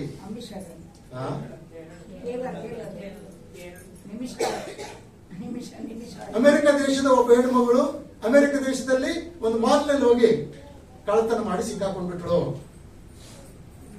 ಅಮ್ಮವ್ರು ಹೇಳ್ತಕ್ಕಂಥದ್ದು ಕೇರಳ ನರ್ಸ್ ಬಗ್ಗೆ. ಸೊ ಅದ್ರ ಬಗ್ಗೆ ನಾವು ಮಾತಾಡ್ತಾ ಇದ್ದೀವಿ. ಅಮೆರಿಕದಲ್ಲಿ ಗುಜರಾತ್ ಹೆಣ್ಮಗಳು ಏನ್ ಮಾಡಿದಳು? ಒಂದು ಮಾಲ್ನಲ್ಲಿ ಹೋಗಿ ಕಳ್ಳತನ ಮಾಡಿ ಸಿಕ್ಬಿದ್ದಳು. ಆಕೆ ಏನ್ ಮಾಡಿದ್ರು ಗೊತ್ತಾ? ಅಲ್ಲಿಂದಲೇ ಶಿಕ್ಷೆ ಕೊಟ್ಬಿಟ್ರು. ದೊಡ್ಡ ಅವಮಾನ ಇಂಡಿಯಾದಲ್ಲಿಯೂ ಕೂಡ. ಒಂದು ಶಿಕ್ಷೆಗೆ ಒಳಪಡಿಸ್ತಾರೆ, ಇಲ್ಲ ಅಂತ ಹೇಳಂತಾರೆ ಗಡಿಪಾರ್ ಮಾಡ್ಬಿಡ್ತಾರೆ. ಡಿ ಪ್ರಮೋಷನ್ ಅಂತ ಹೇಳ್ತಾರೆ, ಗಡಿಪಾರ್ ಮಾಡ್ಬಿಡ್ತಾರೆ. ಎಂತ ದುರಂತ. ಅದೇ ರೀತಿಯಿಂದ ನಾವು ಪರಲೋಕದವರು ಭೂಲೋಕದಲ್ಲಿ ಸ್ವಲ್ಪ ದಿವಸ ವಾಸ ಮಾಡುವುದಕ್ಕಾಗಿ ಬಂದಿದ್ದೇವೆ ಅಷ್ಟೇ. ಆದ್ರಿಂದಲೇ ಅಪೊಸ್ತಲನಾದಂತಹ ಪೇತ್ರನು ನಮಗೆ ಪ್ರಿಯರು ಅಂತ ಹೇಳಿ, ಪರದೇಶಸ್ಥರು, ಯಾತ್ರಿಕರು ಅಂತ ಹೇಳಿಬಿಟ್ಟು ಮೂರನೇದಾಗಿ ಒಂದು ಎಚ್ಚರಿಕೆಯನ್ನು ಕೊಟ್ಟಿದ್ದಾನೆ. ಆ ಎಚ್ಚರಿಕೆ ಏನು? ನಿಮ್ಮ ಆತ್ಮದ ಮೇಲೆ ಯುದ್ಧ ಮಾಡುವ ಶಾರೀರಿಕ ಅಭಿಲಾಷೆಗಳಿಗೆ ದೂರವಾಗಿರ್ಬೇಕೆಂದು ನಿಮ್ಮನ್ನು ಎಚ್ಚರಿಸುತ್ತೇನೆ. ನೋಡ್ರಿ, ಪರಲೋಕದ ಬಾಧ್ಯತೆ ಎಂಬ ಆ ಒಂದು ಬಾಧ್ಯತೆಯನ್ನು ತಪ್ಪಿಸುವುದಕ್ಕೆ ಈ ಲೋಕದಲ್ಲಿ ಜೀವಿಸುವಂತವರಾದಂತ ನಮಗೆ ಶರೀರದ ಮೇಲೆ ಆಗ್ತಕ್ಕಂಥ ಗಾಯಗಳು ಏನು ಅಭ್ಯಂತರ ಮಾಡಂಗಿಲ್ಲ, ರೋಗಗಳು ಅಭ್ಯಂತರ ಮಾಡಂಗಿಲ್ಲ, ಕಾಲು ಮುರಿದ್ರೆ ಏನು ಅಭ್ಯಂತರ ಇಲ್ಲ, ಕೈ ಮುರಿದ್ರೆ ಏನು ಅಭ್ಯಂತರ ಇಲ್ಲ, ತಲೆ ಹೊಡ್ಕೊಂಡ್ರೆ ಏನು ಅಭ್ಯಂತರ ಇಲ್ಲ, ಯಾವ್ದಾದ್ರು ದೇಹದ ಅಂಗ ನಾಶವಾದ್ರೂ ಕೂಡ ಏನು ಚಿಂತೆ ಇಲ್ಲ. ಆದ್ರೆ ಆತ್ಮದ ಮೇಲೆ ಯಾವುದಾದ್ರೂ ದುಷ್ಪರಿಣಾಮ ಉಂಟಾಗುವುದಾದ್ರೆ, ಆತ್ಮದ ಮೇಲೆ ಸೈತಾನನು ಯಾವುದೇ ರೀತಿಯಿಂದ ನಮ್ಮನ್ನು ಅಟ್ಯಾಕ್ ಮಾಡುವುದಾದ್ರೆ ಆ ಆತ್ಮ ಸುಧಾರಿಸಿಕೊಳ್ಳುವುದಕ್ಕಾಗಿ ಬಹಳಷ್ಟು ಕಷ್ಟಪಡಬೇಕಾಗ್ತದೆ. ಈ ಒಂದು ಸ್ಥಿತಿ ಹೇಗಿರ್ತದೆ ಅನ್ನುವುದಾದರೆ ಇಬ್ರಿಯರಿಗೆ ಬರೆದ ಪತ್ರಿಕೆ 6ನೇ ಅಧ್ಯಾಯ 4ರಿಂದ 6 ವಚನಗಳನ್ನು ಮತ್ತು ಇಬ್ರಿಯರಿಗೆ ಬರೆದ ಪತ್ರಿಕೆ 10ನೇ ಅಧ್ಯಾಯ 26ರಿಂದ 27ನೇ ವಚನಗಳನ್ನು ನಾವು ಗಮನಿಸುವಂತವರಾಗೋಣ. ಇಬ್ರಿಯರಿಗೆ 6, 4ರಿಂದ 6. ಒಂದು ಸಾರಿ ಜ್ಞಾನ ಪ್ರಕಾಶದಲ್ಲಿ ಬಂದು ಪವಿತ್ರಾತ್ಮ ವರದಲ್ಲಿ ಪಾಲುಗಾರರಾಗಿ ದೇವರ ವಾಕ್ಯದ ಶ್ರೇಷ್ಠತೆಯನ್ನು ಮುಂದಣ ಯುಗದ ಮಹತ್ವವನ್ನು ಅನುಭವಿಸಿದವರು ಭ್ರಷ್ಟರಾದರೆ ಅವರಲ್ಲಿ ತಿರುಗಿ ಮಾನಸಾಂತರವನ್ನು ಹುಟ್ಟಿಸುವುದು ಅಸಾಧ್ಯ. ಯಾಕಂದ್ರೆ ಅವರು ತಮ್ಮ ಪಾಲಿಗೆ ದೇವರ ಮಗನನ್ನು ಪುನಃಶಿಲುಬೆಗೆ ಹಾಕುವವರು, ಆತನನ್ನು ಎಲ್ಲರ ಮುಂದೆ ಅವಮಾನ ಪಡಿಸುವವರು ಆಗಿದ್ದಾರೆ. ಇಲ್ಲಿ 5 ವಿಷಯಗಳು ತಿಳಿಸಿದ್ದಾರೆ ಪ್ರಿಯರೇ. ಒಂದು ಸಾರಿ ಒಬ್ಬ ವ್ಯಕ್ತಿ ಜ್ಞಾನ ಪ್ರಕಾಶದಲ್ಲಿ ಸೇರಿದ ಮೇಲೆ, ಅಂದ್ರೆ ಕರ್ತನಾದ ಯೇಸು ಕ್ರಿಸ್ತನನ್ನು ಅಂಗೀಕಾರ ಮಾಡಿಕೊಂಡು ಆತನಲ್ಲಿ ನಂಬಿಕೆ ಇಟ್ಟು ಆ ಸತ್ಯ ಪ್ರಕಾಶದಲ್ಲಿ ಬಂದ ಮೇಲೆ ಮೊದಲನೇದಾಗಿ ಅವನೇನಾಗ್ತಾನೆ, ಪರಲೋಕದಿಂದಾದ ದಾನದ ಅನುಭವವನ್ನು ಹೊಂದುತ್ತಾನೆ. ಪರಲೋಕದಿಂದಾದಂತ ದಾನ, ಎಲ್ಲ ಒಳ್ಳೆಯ ದಾನಗಳು, ಕುಂದಿಲ್ಲದ ವರಗಳು ಬೆಳಕಿಗೆ ಮೂಲ ಕಾರಣನಾದವನಿಂದ ಮೇಲಿನಿಂದ ಇಳಿದು ಬರ್ತವೆ. ಅಲ್ಲಿ ಎಲ್ಲ ಒಳ್ಳೆಯ ದಾನಗಳು ಸಿಗ್ತವೆ, ಭೂಲೋಕಕ್ಕೆ ಸಂಬಂಧಪಟ್ಟಂತವುಗಳು. ಎರಡನೇದಾಗಿ ಪರಲೋಕಕ್ಕೆ ಸಂಬಂಧಪಟ್ಟಂತ ಎಲ್ಲ ದಾನಗಳು ನಮಗೆ ಸಿಗ್ತವೆ. ಈ ಅನುಭವವನ್ನು ನಾವು ಹೊಂದುವಂತವರಾಗುತ್ತೇವೆ.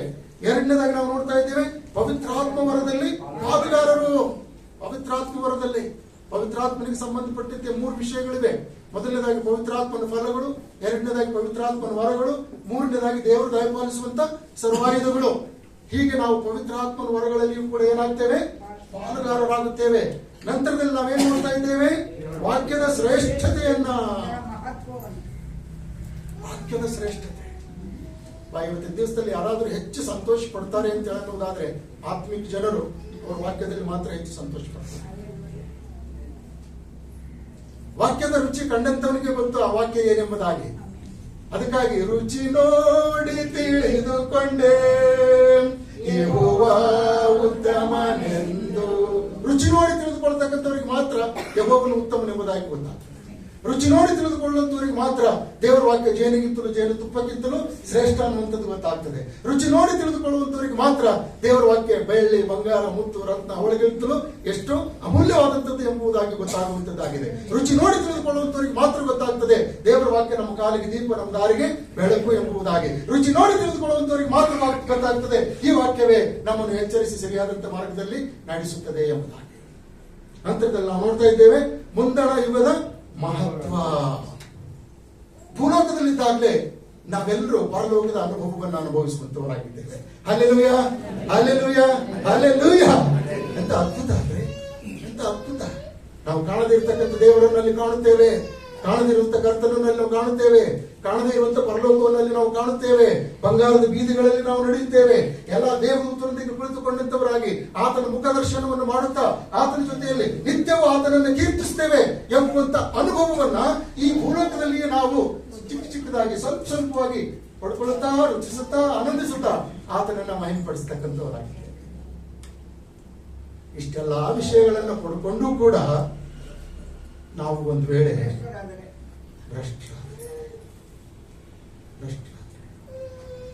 ಒಬ್ಬ ಮನುಷ್ಯ ಲೋಕವನ್ನೆಲ್ಲ ಸಂಪಾದಿಸಿಕೊಂಡು ಆತ್ಮ ನಷ್ಟಪಟ್ಟರೆ ಅವನಿಗೆ ಏನ್ರಿ ಲಾಭ, ಏನ್ರಿ ಪ್ರಯೋಜನ?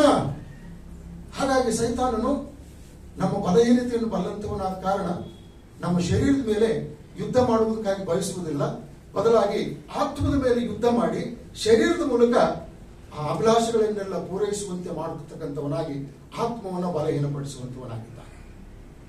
ಆತ್ಮವನ್ನ ಬಲಹೀನಪಡಿಸುವಂತವನಾಗಿದ್ದಾನೆ. ನಂತರದಲ್ಲಿ ನಾವು ನೋಡ್ತೇವೆ ಇಬ್ರಿಯರಿಗೆ ಬರೆದ ಪತ್ರಿಕೆ 10ನೇ ಅಧ್ಯಾಯ 26ರಿಂದ 27ನೇ ವಚನಗಳು. ಇಬ್ರಿಯ 10, 26ರಿಂದ 27. ಯಾಕಂದರೆ ಸತ್ಯದ ಪರಿಜ್ಞಾನವನ್ನು ಹೊಂದಿದ ಮೇಲೆ ಏಕೆಂದು ಪಾಪ ಮಾಡಿದರೆ ಪಾಪ ಪರಿಹಾರಕ್ಕಾಗಿ ನಾವು ಯಜ್ಞವೂ ಇರುವುದಿಲ್ಲ, ಅತ್ಯಂತ ಭಯದಿಂದ ಎದುರು ನೋಡತಕ್ಕ ನ್ಯಾಯ ತೀರ್ಪು, ದೇವರ ವಿರೋಧಿಗಳನ್ನು ದಹಿಸುವಂತ ತೀಕ್ಷ್ಣವಾದ ಅಗ್ನಿಯು ಇವೇ ನಮ್ಮ ಮುಂದೆ ಇರುವವು. ಬಹಳ ಜನ ಹೇಳ್ತಾರೆ, ದಯಮಾಡಿ ಕೇಳಿಸ್ಕೊಳ್ರಿ, ರಕ್ಷಣೆ ಹೊಂದಿದ ಮೇಲೆ ಮುಗಿತು, ವಿಶ್ವಾಸಿಗೆ ರಕ್ಷಣೆ ತಪ್ಪದು ಎಂಬುದಾಗಿ. ರಕ್ಷಣೆ ತಪ್ಪಂಗಿಲ್ರಿ, ಅದು ಇದ್ದೇ ಇರ್ತದೆ. ಆದ್ರೆ ನೀನು ಬೇಕೆಂದೇ ಪಾಪ ಮಾಡುವುದಾದ್ರೆ ಇದರಿಂದ ತಪ್ಪಿಸಿಕೊಳ್ಳಕ್ಕಾಗಂಗಿಲ್ಲ. ಮುಂದೆ ನಮಗೆ ಕಾದಿರ್ತಕ್ಕಂಥದ್ದು ಆ ನ್ಯಾಯವಾದಂತ ತೀರ್ಪು ಎಂಬುದಾಗಿ. ಅದಕ್ಕಾಗಿಯೇ ಕೀರ್ತನೆಗಾರನು 19ನೇ ಕೀರ್ತನೆಯಲ್ಲಿ ಬೇಕೆಂದೇ ಪಾಪ ಮಾಡದ ಹಾಗೆ ನೀನು ನನ್ನನ್ನು ಕಾಪಾಡು ಎಂಬುದಾಗಿ ಪ್ರಾರ್ಥನೆ ಮಾಡಿರುವಂತವನಾಗಿದ್ದಾನೆ. ಇವತ್ತಿನ ದಿವಸದಲ್ಲಿ ಅದೆಷ್ಟೋ ಜನ ಈ ಒಂದು ಪ್ರಾರ್ಥನೆಗೆ ಸಂಪೂರ್ಣವಾಗಿ ಅಲಕ್ಷಿಸುವಂತವರಾಗಿದ್ದಾರೆ. ಒಂದ್ಸಾರಿ ಮಾಡಿ ಎಕ್ಸ್ಕ್ಯೂಸ್ ಅಂದ್ರೆ ಸಾಕು ಎಂಬುದಾಗಿ ಮಾತಾಡ್ತಾರೆ. ಯಾಕಂದ್ರೆ ದೇವರು ಕರುಣಿಸುವಂತವನು, ಕ್ಷಮಿಸುವಂತವನು ಆಗಿದ್ದಾನೆ. ಆದುದರಿಂದ ಬಹಳ ಜನರಿಗೆ ಯೋನನ ಪ್ರವಾದನೆಯ ಪುಸ್ತಕದಲ್ಲಿರ್ತಕ್ಕಂಥ ಮಾತುಗಳಾಗಿದ್ದಿರಬಹುದು, ಕೀರ್ತನೆಗಳ ಪುಸ್ತಕ 103ರಲ್ಲಿರ್ತಕ್ಕಂಥ ವಚನಗಳಾಗಿದ್ದಿರಬಹುದು, ಬಾಯ್ಪಾಠವಾಗಿಬಿಟ್ಟಿವೆ. ತನ್ನ ಕಡೆಗೆ ತಿರುಗಿಕೊಳ್ಳುವಂತ ಪಾಪಿ ವಿಷಯದಲ್ಲಿ ದೇವರು ಅವನಿಗೆ ಕೇಡು ಮಾಡಬೇಕೆಂಬುದಾಗಿ ಬಯಸಿದ್ರು ಕೂಡ ಮಾಡಂಗಿಲ್ಲ, ಕ್ಷಮಿಸ್ತಾನೆ ಎಂಬುದಾಗಿ. ಅದು ಯೋನನ ಉದಾಹರಣೆಯನ್ನು ತೆಗೆದುಕೊಂಡು ಮಾತಾಡುವಂಥದ್ದನ್ನು ನಾವು ನೋಡ್ತೇವೆ.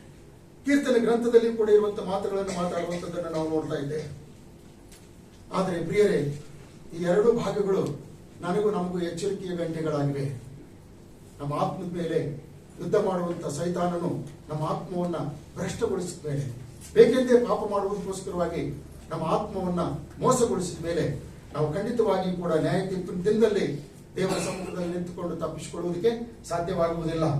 ಆದ್ದರಿಂದ ಅಪೊಸ್ತಲನಾದಂತಹ ಪೇತ್ರನು ನಮ್ಮ ಆತ್ಮದ ಮೇಲೆ ಯುದ್ಧ ಮಾಡುವಂತ ಶಾರೀರಿಕ ಅಭಿಲಾಷೆಗಳಿಗೆ ದೂರವಾಗಿರಬೇಕೆಂಬುದಾಗಿ ಬಯಸುವಂತವನಾಗಿದ್ದೇವೆ.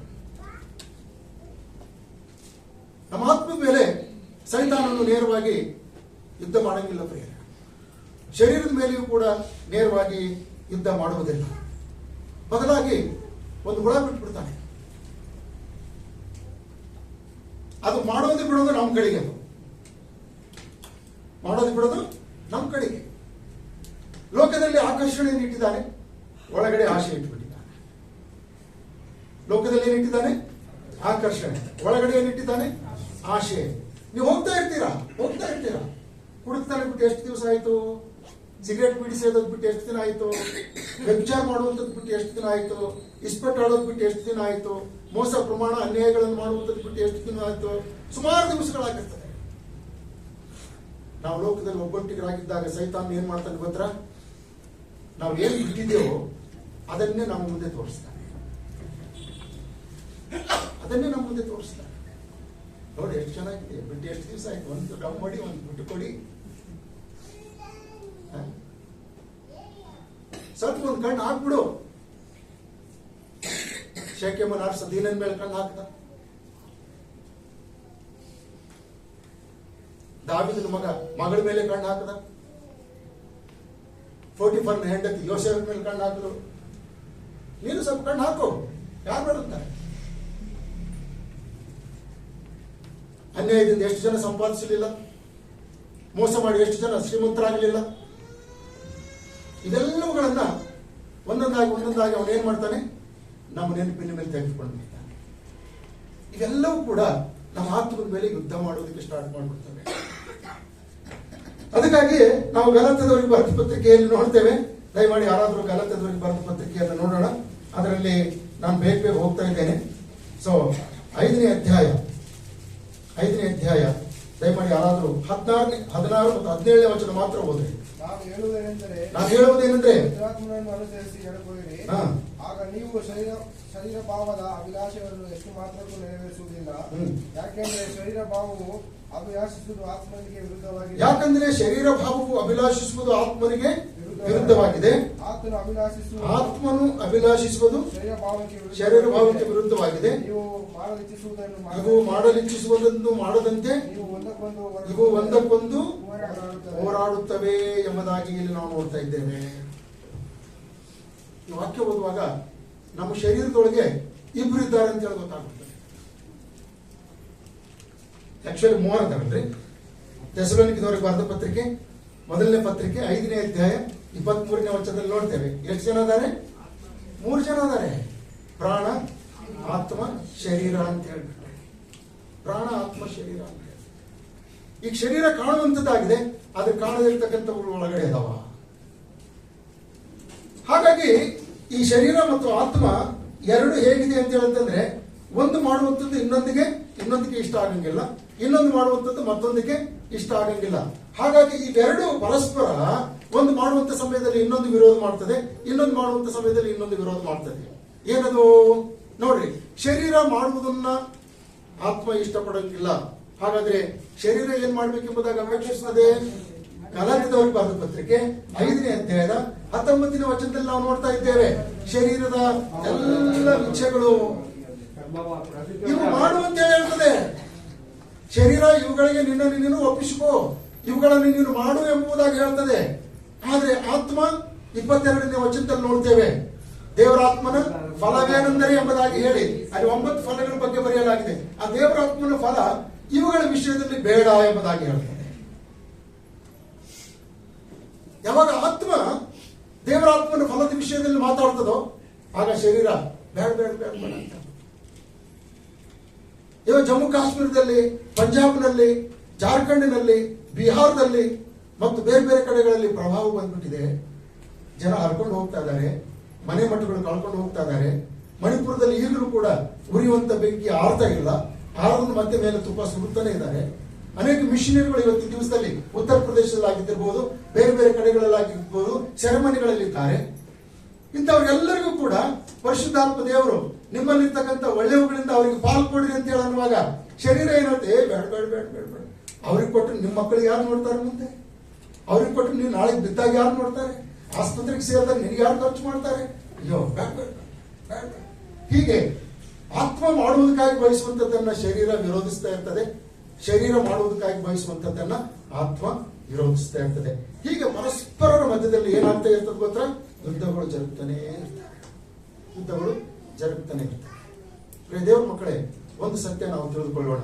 ಹಳೆ ಒಡಂಬಡಿಕೆಯಲ್ಲಿ ಅನೇಕ ಯುದ್ಧಗಳು ಜರುಗಿವೆ, ಅನೇಕ ಯುದ್ಧಗಳು ಜರುಗಿವೆ. ಮೊದಲನೇ ಯುದ್ಧ ಹಳೆ ಒಡಂಬಡಿಕೆಯಲ್ಲಿ ಎಲ್ಲಿ ಜರುಗಿತು ಗೊತ್ತಾ? ಯಾರು ಹೇಳ್ತೀರಿ? ಹಳೆ ಒಡಂಬಡಿಕೆಯಲ್ಲಿ ಜರುಗಿದ ಮೊಟ್ಟ ಮೊದಲನೇ ಯುದ್ಧ ಅಬ್ರಹಾಮ ಲೋಟನನ್ನ ಬಿಡಿಸಿಕೊಂಡು ಬರುವುದಕ್ಕೋಸ್ಕರವಾಗಿ 5 ಜನ ಅರಸರುಗಳನ್ನು ಬೆನ್ನು ಹತ್ತಿದ. ಯಪ್ಪ, ಅಲ್ಲಿ ಯುದ್ಧ ಗೆದ್ದು ಬಂತ. ಹಲ್ಲೆಲೂಯ. ಟೋನಿ ಬ್ರದರ್ಗೆ ಚಪ್ಪಾಳೆ ತಟ್ಟೋಣ.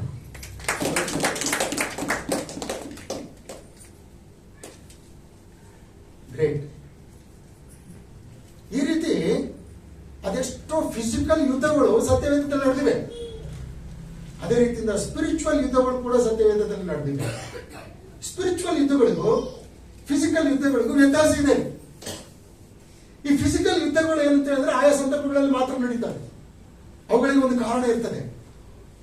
ಈಗ ಲೋಟನ ಹೆಂಡತಿಯನ್ನು ಅವರು ಹೊತ್ಕೊಂಡು ಹೋಗ್ಬಿಟ್ರು, ಅದಕ್ಕಾಗಿ ಅಬ್ರಾಹ್ಮ ಹೋಗಿ ಅವರಿಗೆ ಬಿಡಿಸ್ಕೊಂಡು ಬರ್ಬೇಕಾಯ್ತು. ಕರೆಕ್ಟ್ ಅಲ್ರಿ? ಹಾಗೆ ಅರಸರುಗಳ ಕಾಲದಲ್ಲಿ ಕೂಡ ಒಬ್ಬ ಅರಸ ಇನ್ನೊಬ್ಬರ ಅರಸನ ಮೇಲೆ ಬೀಳ್ತಾ ಇದ್ದಾನೆ, ಇನ್ನೊಬ್ಬ ಅರಸ ಇನ್ನೊಬ್ಬ ಅರಸನ ಮೇಲೆ ಬೀಳ್ತಾ ಇದ್ದಾನೆ. ಹೀಗಾಗಿ ಎಲ್ಲದಕ್ಕೂ ಒಂದೊಂದು ಕಾರಣ ಇದೆ. ಆ ಕಾರಣಗಳಿಂದ ಕಾರಣವಾಗಿ ಯುದ್ಧಗಳು ನಡೀತಾ ಇದ್ದವು. ಯುದ್ಧಗಳು ಮುಗಿದ ಮೇಲೆ ಯಾರು ಸೋಲ್ತಾ ಇದ್ರು, ಯಾರು ಗೆಲ್ತಾ ಇದ್ರು ಅದು ಇಂಪಾರ್ಟೆಂಟ್ ಅಲ್ಲ. ಸೋತ ಮೇಲೆ ಅಥವಾ ಗೆದ್ದ ಮೇಲೆ ಆ ಯುದ್ಧಗಳು ನಿಂತು ಹೋಗ್ಬಿಡ್ತಾ ಇದ್ದವು. ಹಲ್ಲೆಲೂಯಾ. ಮತ್ತೆ ಯುದ್ಧಗಳು ಮುಂದುವರಿತಾ ಇರಲಿಲ್ಲ. ಮತ್ತೆ ಒಂದು ಅವಕಾಶ ಸಿಕ್ಕಾಗ, ಮತ್ತೆ ಒಂದು ಕಾರಣ ಬಂದಾಗ ಮತ್ತೆ ಯುದ್ಧ ಮಾಡ್ತಾ ಇದ್ರು. ಆದ್ರೆ ಸ್ಪಿರಿಚುವಲ್ ಯುದ್ಧ ಹಂಗಲ್ಲ ಪ್ರಿಯರೇ. ಇದು ಪ್ರತಿದಿನ ನಡೀತಾನೆ, ಪ್ರತಿ ಕ್ಷಣ ನಡೀತಾನೆ ಇರ್ತದೆ. ಹೋಶೇಯನ ಪುಸ್ತಕದಲ್ಲಿ ನಾವು ನೋಡ್ತಾ ಇದ್ದೇವೆ, ಎಫ್ರಾಯಿಮೇ ನೀನು ಹಾಸಿಗೆ ಮೇಲೆ ಇದ್ರೂ ಕೂಡ ಮುಂಜಾನೆ ಹೇಳ್ಬೇಕಲ್ಲ, ಮುಂಜಾನೆ ಎದ್ದು ಮಧ್ಯನಾಗಬೇಕಲ್ಲ, ಯಾವ ದ್ರಾಕ್ಷಾರಸವನ್ನು ಕುಡಿಯಲಿ ಅಂತೇಳಿ ಆಲೋಚನೆ ಮಾಡ್ತೀಯಾ? ಚಪ್ಪ, ತುಂಬಾ ತಲೆ ತಿಂದ್ಬಿಡ್ತದಲ್ಲ. ರಾತ್ರಿ ಮಲಗಿದಾಗಲೂ ಕೂಡ ಆತ್ಮದಲ್ಲಿ ಇಂಥ ವಿಚಾರಗಳನ್ನು ಮಾಡ್ತಲೇ ಮಾಡ್ಕೊಂಡ್ಬಿಡ್ತೀವಿ. ನಾಳೆ ಯಾರಿಗೆ ಹೊಡಿಬೇಕು, ಯಾರಿಗೆ ಮೋಸ ಮಾಡಬೇಕು, ಯಾರಿಗೆ ಅನ್ಯಾಯ ಮಾಡಬೇಕು, ಯಾರಿಗೆ ಯಾವ ರೀತಿಯಿಂದ ದೌರ್ಜನ್ಯ ದಬ್ಬಾಳಿಕೆ ಮಾಡಬೇಕು ಅನ್ನತಕ್ಕಂಥದ್ರ ಕುರಿತಾಗಿ. ಸೇವೆಯಲ್ಲಿರ್ತಕ್ಕಂಥವ್ರು ಸೇವೆ ವಿಷಯದಲ್ಲಿ ಆಲೋಚನೆ ಮಾಡ್ತಾರೆ, ಆದರೆ ಲೋಕದಲ್ಲಿರ್ತಕ್ಕಂಥವ್ರು ಲೋಕದ ವಿಷಯದಲ್ಲಿ ಆಲೋಚನೆ ಮಾಡ್ತಾರೆ. ಆದ್ರೆ ಇವತ್ತು ದಿವಸಗಳಲ್ಲಿ ಕ್ರೈಸ್ತ ಸಭೆಗಳಲ್ಲಿಯೂ ಕೂಡ ಲೋಕ ಬಂದ್ಬಿಟ್ಟಂತದಾದ ಕಾರಣ ಲೋಕವನ್ನೇ ಆಲೋಚನೆ ಮಾಡ್ತಕ್ಕಂಥವರಾಗಿರ್ತಾರೆ. ಯಾರೋ ಒಬ್ರು ಮಧ್ಯರಾತ್ರಿ ನನಗೆ ಫೋನ್ ಮಾಡಿದ್ರು. ಫೋನ್ ಮಾಡಿಬಿಟ್ಟು, ಪಾಸ್ಟ್ರೇ, ಏನ್ ಸರ್ ಮಧ್ಯರಾತ್ರಿಯಲ್ಲಿ ಫೋನ್ ಮಾಡ್ತಾ ಇದ್ರಲ್ಲ, ಏನ್ ವಿಷಯ, ಏನಾದ್ರೂ ಅರ್ಜೆಂಟ್ ಇದೆಯಾ? ಏನಿಲ್ಲ, ಅರ್ಜೆಂಟ್ ಏನಿಲ್ಲ, ನಾಳೆ ನಮ್ಮ ಹೊಲದ ವಿಷಯದಲ್ಲಿ ವ್ಯಾಜ್ಯ ಇದೆ. ಬೆಳಗ್ಗೆ ನಾವು ಬಹಳ ಗಡ್ಬಿಡಿಯಲ್ಲಿ ಇರ್ತೀವಿ. ಆಮೇಲೆ ನೀವು ಪಾಪ ಅದು ಡಿವೋಷನ್ ಅದು ಇದು ಏನೋ ಮಾಡ್ತಿರ್ತೀರಲ್ಲ, ನಮ್ಗೆ ಗೊತ್ತು ಸರ್, ನೀವು 4:15 ಎತ್ಬಿಟ್ಟು ನಿನ್ನ ದಾರಿಗೆ ಬೆಳಕು ಕಾರ್ಯಕ್ರಮ ಕಳಿಸ್ತೀರಿ, ಪ್ರೇಯರ್ ಮಾಡ್ತೀರಿ, ಏನೇನೋ ಮಾಡ್ತಿರ್ತೀರಿ, ನಿಮಗೂ ಟೈಮ್ ಸಿಗಂಗಿಲ್ಲ. ಅದಕ್ಕೋಸ್ಕರ ಈಗ ನನಗೆ ಟೈಮ್ ಅದ, ನಿಮ್ಗೆ ಐತಿಲ್ಲೋ ಗೊತ್ತಿಲ್ಲ, ಪ್ರೇಯರ್ ಮಾಡ್ರಿ, ನಾಳೆ ನನ್ನ ವ್ಯಾಜ್ಯ ಇದೆ, ನಮ್ ಕೋರ್ಟ್ ಅದು ನನ್ನಂಗೆ ಆಗ್ಬೇಕು ಅಂತ. ತಾವು ನಿದ್ದೆ ಮಾಡಂಗಿಲ್ಲ, ಮನೆದವರೆಗೆ ನಿದ್ದೆ ಮಾಡಕ್ ಬಿಡಂಗಿಲ್ಲ. ಈ ರೀತಿಯಿಂದ ಅನೇಕ ಜನರು ಈ ಸ್ಪಿರಿಚುವಲ್ ವಾರ್ಫೇರ್ ಅಂತಕ್ಕಂಥದ್ದು ನಿಲ್ಲಂಗೆ ಇಲ್ಲ. ಯಾವಾಗ ನಿಲ್ತದೆ? ಯಾವಾಗ ನಿಲ್ತದೆ? 146ನೇ ಕೀರ್ತನೆ 4ನೇ ವಚನ ಓದಿ. 146 ನಮ್ಮ ಕ್ಯಾಥರಿನ್ ಸಿಸ್ಟರ್ ಫೇವರೇಟ್ ವಚನ ಅದು. ಓದ್ತೀರಾ? ಓಕೆ. ಅವನ ಉಸಿರು ಹೋಗಲು ಮಣ್ಣಿಗೆ ಸೇರುತ್ತಾನೆ, ಅವನ ಸಂಕಲ್ಪಗಳೆಲ್ಲ ಅದೇ ದಿನದಲ್ಲಿ ಹಾಳಾಗುವುದು. ಅವನ ಸಂಕಲ್ಪ, ಅವನ ಆತ್ಮೀಕ ಯುದ್ಧ ಇರ್ಬೋದು, ಮನೆ ಕಟ್ಟಿಸ್ಕೊಳ್ಳುವಂಥದ್ದು ಇರ್ಬೋದು, ಪ್ರಮೋಷನ್ ಬರ್ತಕ್ಕಂಥದ್ದು ಇರ್ಬೋದು, ಮಕ್ಕಳಿಗೆ ಮದುವೆ ಮಾಡ್ಕೊಳ್ತಕ್ಕಂಥ ಇರ್ಬೋದು, BMW ಕಾರ್ ತೆಗೆದುಕೊಳ್ತಕ್ಕಂಥ ಇರ್ಬೋದು, ಬೆಳ್ಳಿ ಬಂಗಾರದ ಒಡವೆಗಳನ್ನು ಮಾಡ್ಕೊಳ್ತಕ್ಕ, ಇನ್ನೊಬ್ರು ಹೊಡೆಯುವಂಥದ್ದು ಇರ್ಬೋದು, ಹೊಡಿಸ್ಕೊಳ್ತಕ್ಕಂಥ ಇರ್ಬೋದು, ಏನೇ ಸಂಕಲ್ಪಗಳಿರ್ಬೋದು, ಆ ಎಲ್ಲ ಸಂಕಲ್ಪಗಳು ಅವನು ಸತ್ತ ಸಮಯದಲ್ಲಿ ಎಲ್ಲ ಮಣ್ಣಿಗೆ ಸೇರ್ಬಿಡ್ತಾರೆ. ಬಟ್ ಅಲ್ಲಿ ತನಕ ಆದರೂ ಈ ಯುದ್ಧದಲ್ಲಿ ನಾವು ಎಚ್ಚರವಾಗಿರಲೇಬೇಕು. ಈ ಯುದ್ಧದಲ್ಲಿ ನಾವೇನಾಗಿರ್ಬೇಕು? ಎಚ್ಚರವಾಗಿರಲೇಬೇಕು. ಒಂದು ವೇಳೆ ಈ ಯುದ್ಧದಲ್ಲಿ ಯಾರಿಗೆ ಜಯ ಸಿಗ್ತದೋ ಅವ್ರಿಗೆ ನಾವು ದಾಸರಾಗ್ಬಿಡ್ತೀವಿ. ಹೌದು.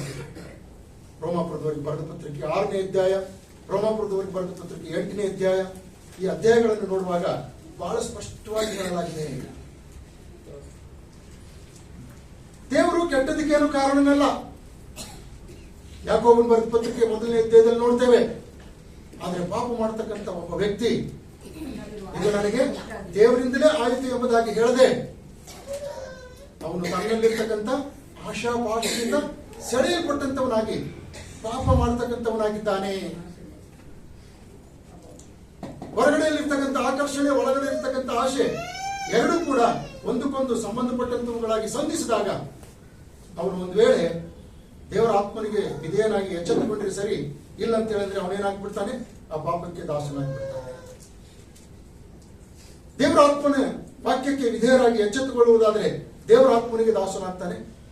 ದೇವರ ಆತ್ಮನ ವಾಕ್ಯಕ್ಕೆ ಅವಿಧೇಯನಾಗಿ ಪಾಪಕ್ಕೆ ಒಪ್ಪಿಸಿಕೊಳ್ಳುವುದಾದ್ರೆ ಪಾಪಕ್ಕೆ ದಾಸನಾಗ್ತಾನೆ. ಹಾಗಾಗಿ ನಾವು ಚರ್ಚಿಗೆ ಬಂದರೂ ಸರಿಯೇ, ಕಾಣಿಕೆಗಳನ್ನು ಕೊಟ್ಟರೂ ಸರಿಯೇ, ಎಲ್ಲ ಸ್ಪಿರಿಚುವಲ್ ಆಕ್ಟಿವಿಟೀಸ್ಗಳಲ್ಲಿ ಭಾಗವಹಿಸಿದ್ರು ಸರಿಯೇ, ನಮ್ಮನ್ನು ಆಳುವಂತವನು ಸೈತಾನೆ. ಅದಕ್ಕೋಸ್ಕರ ಪದೇ ಪದೇ ಗಡಿಯಾರ ನೋಡ್ಕೊಳ್ಳುವಂಥದ್ದು, ಪದೇ ಪದೇ ಬೇರೆ ಬೇರೆ ಕೆಲಸಗಳನ್ನು ನೆನಪು ಮಾಡ್ಕೊಳ್ತಕ್ಕಂಥದ್ದು, ಪಕ್ಕದಲ್ಲಿದ್ದಂತರಿಗೆ ಸುಮ್ಮನೆ ಫೋನ್ ಬಂತು ಅಂತ ಹೇಳ್ಬಿಟ್ಟು ಎದ್ದು ಹೋಗ್ಬಿಡ್ತಾರೆ. ಯಾಕ್ರಿ ಹೇಳ್ತು? ಫೋನ್ ಬಂತು, ಫ್ರೆಂಡ್ ಫೋನ್ ಮಾಡ್ತಾನೆ, ಅದು ಕಥೆನೇ ಬೇರೆ ಇರ್ತದೆ. ನಾವು ಚಿಕ್ಕವರಾಗಿದ್ದಾಗ ನಾವೇನಾದ್ರೂ ತಪ್ಪು ಮಾಡಿದ್ರೆ ನಮ್ಮ ಮಾಸ್ಟರ್ ಕಿವಿ ಹಿಡಿಸ್ತಿದ್ರು ನಮಗೆ. ಇವತ್ತು ನೀವು ತಪ್ಪು ಮಾಡ್ರಿ, ಮಾಡದೇ ಇರಲಿ, ಆ ಮೊಬೈಲ್ ನಿಮ್ಗೆ ಕಿವಿ ಹಿಡಿಸ್ತಾ ಇದೆ, ಹಿಡ್ಕೊಂಡು ಓಡ್ತಾನೆ ಇರ್ತೀವಿ.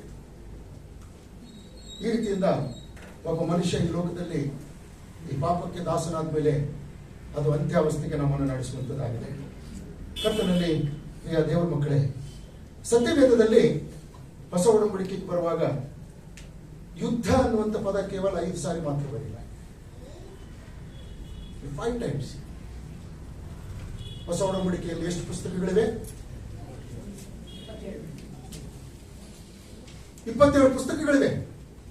27 ಪುಸ್ತಕಗಳಲ್ಲಿ ಕೇವಲ ಪತ್ರಿಕೆಗಳ ಭಾಗದಲ್ಲಿ ಮಾತ್ರ ಯುದ್ಧ ಅನ್ನುವಂಥ ಪದ 5 ಸಾರಿ ಬರೆಯಲಾಗಿದೆ. ಈಗಾಗಲೇ ನಾವು ಮೊದಲನೇದಾಗಿ ನೋಡಿದೆ, ಪೇತ್ರನು ಬರೆದ ಮೊದಲನೇ ಪತ್ರಿಕೆ 2ನೇ ಅಧ್ಯಾಯದಲ್ಲಿ ಆತ್ಮದ ಮೇಲೆ ಯುದ್ಧ ಮಾಡುವಂತ ಎಂಬುದಾಗಿ ತಿಳಿಸಿರುವಂತ ಮಾತು. ಎರಡನೇದಾಗಿ ಕೊರಿಂಥದವರಿಗೆ ಬರೆದ ಮೊದಲನೇ ಪತ್ರಿಕೆ 2ನೇ ಅಧ್ಯಾಯ 3-5 ವಚನಗಳು. ನಾವು ಲೋಕದಲ್ಲಿದ್ದರು, ಲೋಕಾನುಸಾರವಾಗಿ ಯುದ್ಧ ಮಾಡುವವರಲ್ಲ. ಆಯುಧಗಳು ನಾವು ಉಪಯೋಗಿಸುವ ಆಯುಧಗಳು ಲೋಕ ಸಂಬಂಧವಾದ ಆಯುಧಗಳಲ್ಲ. ಲೋಕ ಸಂಬಂಧವಾದಂತಹ ಆಯುಧಗಳಲ್ಲ. ಅವು ದೇವರ ಎಣಿಕೆಯಲ್ಲಿ ದೇವರ ಎಣಿಕೆಯಲ್ಲಿ ಬಲವಾಗಿತ್ತು. ಕೋಟೆಗಳನ್ನು ಮುರಿದು ಹಾಕುವಂತವುಗಳಾಗಿವೆ. ಮುಂದೆ ನಾವು ವಿತರ್ಕಗಳನ್ನು ದೇವಜ್ಞಾನವನ್ನು ವಿರೋಧಿಸುವುದಕ್ಕೆ ಉನ್ನತವಾದ ಎಲ್ಲಾ ಕತ್ತಲಗಳನ್ನು ಎಡಿವೆ ಹಾಕಿ ಎಲ್ಲಾ ಯೋಚನೆಗಳನ್ನು ಕ್ರಿಸ್ತನಿಗೆ ವಿಧೇಯರಾಗುವಂತೆ ಸೆರೆ ಹಿಡಿದು ಏನ್ ಮಾಡ್ತೀವಿ ನಾವು? ಜಯಿಸಿಬಿಡ್ತೇವೆ. ಇದು ಏನ್ ತೋರಿಸ್ತಾ ಇದೆ? ಒಬ್ಬ ವಿಶ್ವಾಸಿಯ ಮಾನಸಿಕ ಬಂಧನವನ್ನು ತೋರಿಸುವಂತದ್ದಾಗಿದೆ. ವಿಶ್ವಾಸಿಯ ಮಾನಸಿಕವಾದಂತಹ ಒಂದು ಬಂಧನ. ರಕ್ಷಣೆ ಹೊಂದಿದಂತ ವ್ಯಕ್ತಿ ಈ ಹಿಂದೆ ಜೀವಿಸ್ತಾ ಇದ್ದಾಗ ಏನೆಲ್ಲ ಆಲೋಚನೆಗಳನ್ನು ಇಟ್ಕೊಂಡಂತವನಾಗಿದ್ದನೋ ಅದೇ ಆಲೋಚನೆಗಳನ್ನ ಈಗಲೂ ತನ್ನ ಮನಸ್ಸಿನಲ್ಲಿ ಇಟ್ಕೊಂಡಂತವನಾಗಿ ಮುಂದುವರಿತಲೇ ಇರ್ತಾನೆ. ಹಂಗಾದ್ರೆ ಹೆಂಗಾಗ್ತದೆ? ಒಂದು ದಿವಸ ಮಾನಸಿಕ ವ್ಯಕ್ತಿಯನ್ನ ಮಾನಸಿಕ ತಜ್ಞರ ಹತ್ರ ತಗೊಂಡು ಹೋದ್ರು. ಅವ್ರ ಮಿಸ್ಸೆಸ್ ಕಂಪ್ಲೇಂಟ್ ಮಾಡಿದ್ರು, ನೋಟ್ ಹಾಕ್ತೀನಿ, ಏನು ಊಟ ಮಾಡ್ತಾ ಇಲ್ಲ, ನಿದ್ರೆ ಮಾಡ್ತಾ ಇಲ್ಲ, ಸರಿಯಾಗಿ ಬಟ್ಟೆನೂ ಹಾಕೊಳ್ತಾ ಇಲ್ಲ, ಸ್ನಾನನೂ ಮಾಡ್ತಾ ಇಲ್ಲ, ನೋಡ್ರಿ ಇವನ್ ಕತೆ, ಇವನ್ ಕಂಡೀಷನ್ ನೋಡ್ರಿ ಹೆಂಗಾಗಿದ್ದಾನೆ ಅಂತ. ಅವ್ರು ಕೇಳಿದ್ರೆ ಏನಮ್ಮ ನೀ ಏನಾದ್ರು ಬೈತೀಯಾ? ಇಲ್ಲ ಬೈಯಂಗಿಲ್ಲ ಸರ್. ಮಕ್ಕಳೇನಾದ್ರೂ ಬೈತಾರ? ಯಾರು ಬೈಯಂಗಿಲ್ಲ ಸರ್. ಒಳ್ಳೆ ಮನುಷ್ಯ ಸರ್, ಯಾರ ಕಡೆಯಿಂದಲೂ ಬಯಸ್ಕೊಳ್ಳುವಂಥದ್ದು ಏನು ಮಾಡಂಗಿಲ್ಲ, ಬಟ್ ನೋಡ್ರಿ ಹೆಂಗಾಗಿದ್ದಾನೆ ಇವನು ಅಂತ ಹೇಳಂತಾರೆ. ಒಂದು ಸ್ವಲ್ಪ ನೀನು ಹೊರಗೋಡಮ್ಮ ಅಂತ ಹೇಳಿದ್ರು, ಹೊರಗೆ ಕಳಿಸ್ಬಿಟ್ರು. ಹೊರಗೆ ಕಳಿಸಿದ ಮೇಲೆ ಇವ್ರು ಕೇಳಿದ್ರೆ, ಏನಪ್ಪಾ ಯಾಕೆ ಈ ರೀತಿಯಿಂದ ಆಗಿದ್ದೀಯ ನೀನು, ಏನ್ ಸಮಸ್ಯೆ ನಿನಗೆ ಅಂತ ಹೇಳಿ ಕೇಳ್ತಾರೆ. ಅದಕ್ಕೆ ಅವನಂತಾರೆ, ಏನಿಲ್ಲ ಸರ್, ಈ ಕುಮಾರಸ್ವಾಮಿ 20 ತಿಂಗಳು ಆಳ್ವಿಕೆ ಮಾಡಿದ್ರಲ್ಲ, ಈ 20 ತಿಂಗಳು ಯಡಿಯೂರಪ್ಪಗೆ ಬಿಟ್ಕೊಡ್ತಾರ ಇಲ್ಲ ಅನ್ನುವಂಥದ್ದು ಒಂದೇ ಪ್ರಶ್ನೆ. ಊರು ಮುಸಾವರಿ ಯಾವುದೋ ಒಂದು ವಿಚಾರ ಮನಸ್ಸಿನಲ್ಲಿ ಇಟ್ಕೊಂಡು ಆ ವಿಚಾರಕ್ಕೋಸ್ಕರ ಕೊರಗ್ತಕ್ಕಂಥದ್ದು.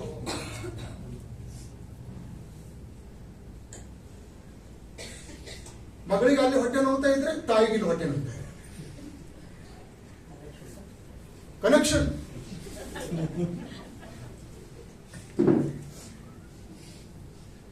ಎಷ್ಟು ಸಾರಿ ಹೆಂಡತಿ ಫೋನ್ ಮಾಡ್ತಾಳೆ, ಬೇಗ ಬನ್ರಿ ಇಲ್ಲ ಕೆಲಸ ಇದೆ. ಓಕೆ, ಕೆಲಸ ಇರ್ತದೆ, ಇಲ್ಲ ನಂಗಿಲ್ಲ. ಕೆಲಸ ಮುಗಿದ ಮೇಲೆ ಕೂಡ 2 ತಾಸು 3 ತಾಸು ಲೇಟೇ ಬರೋದು.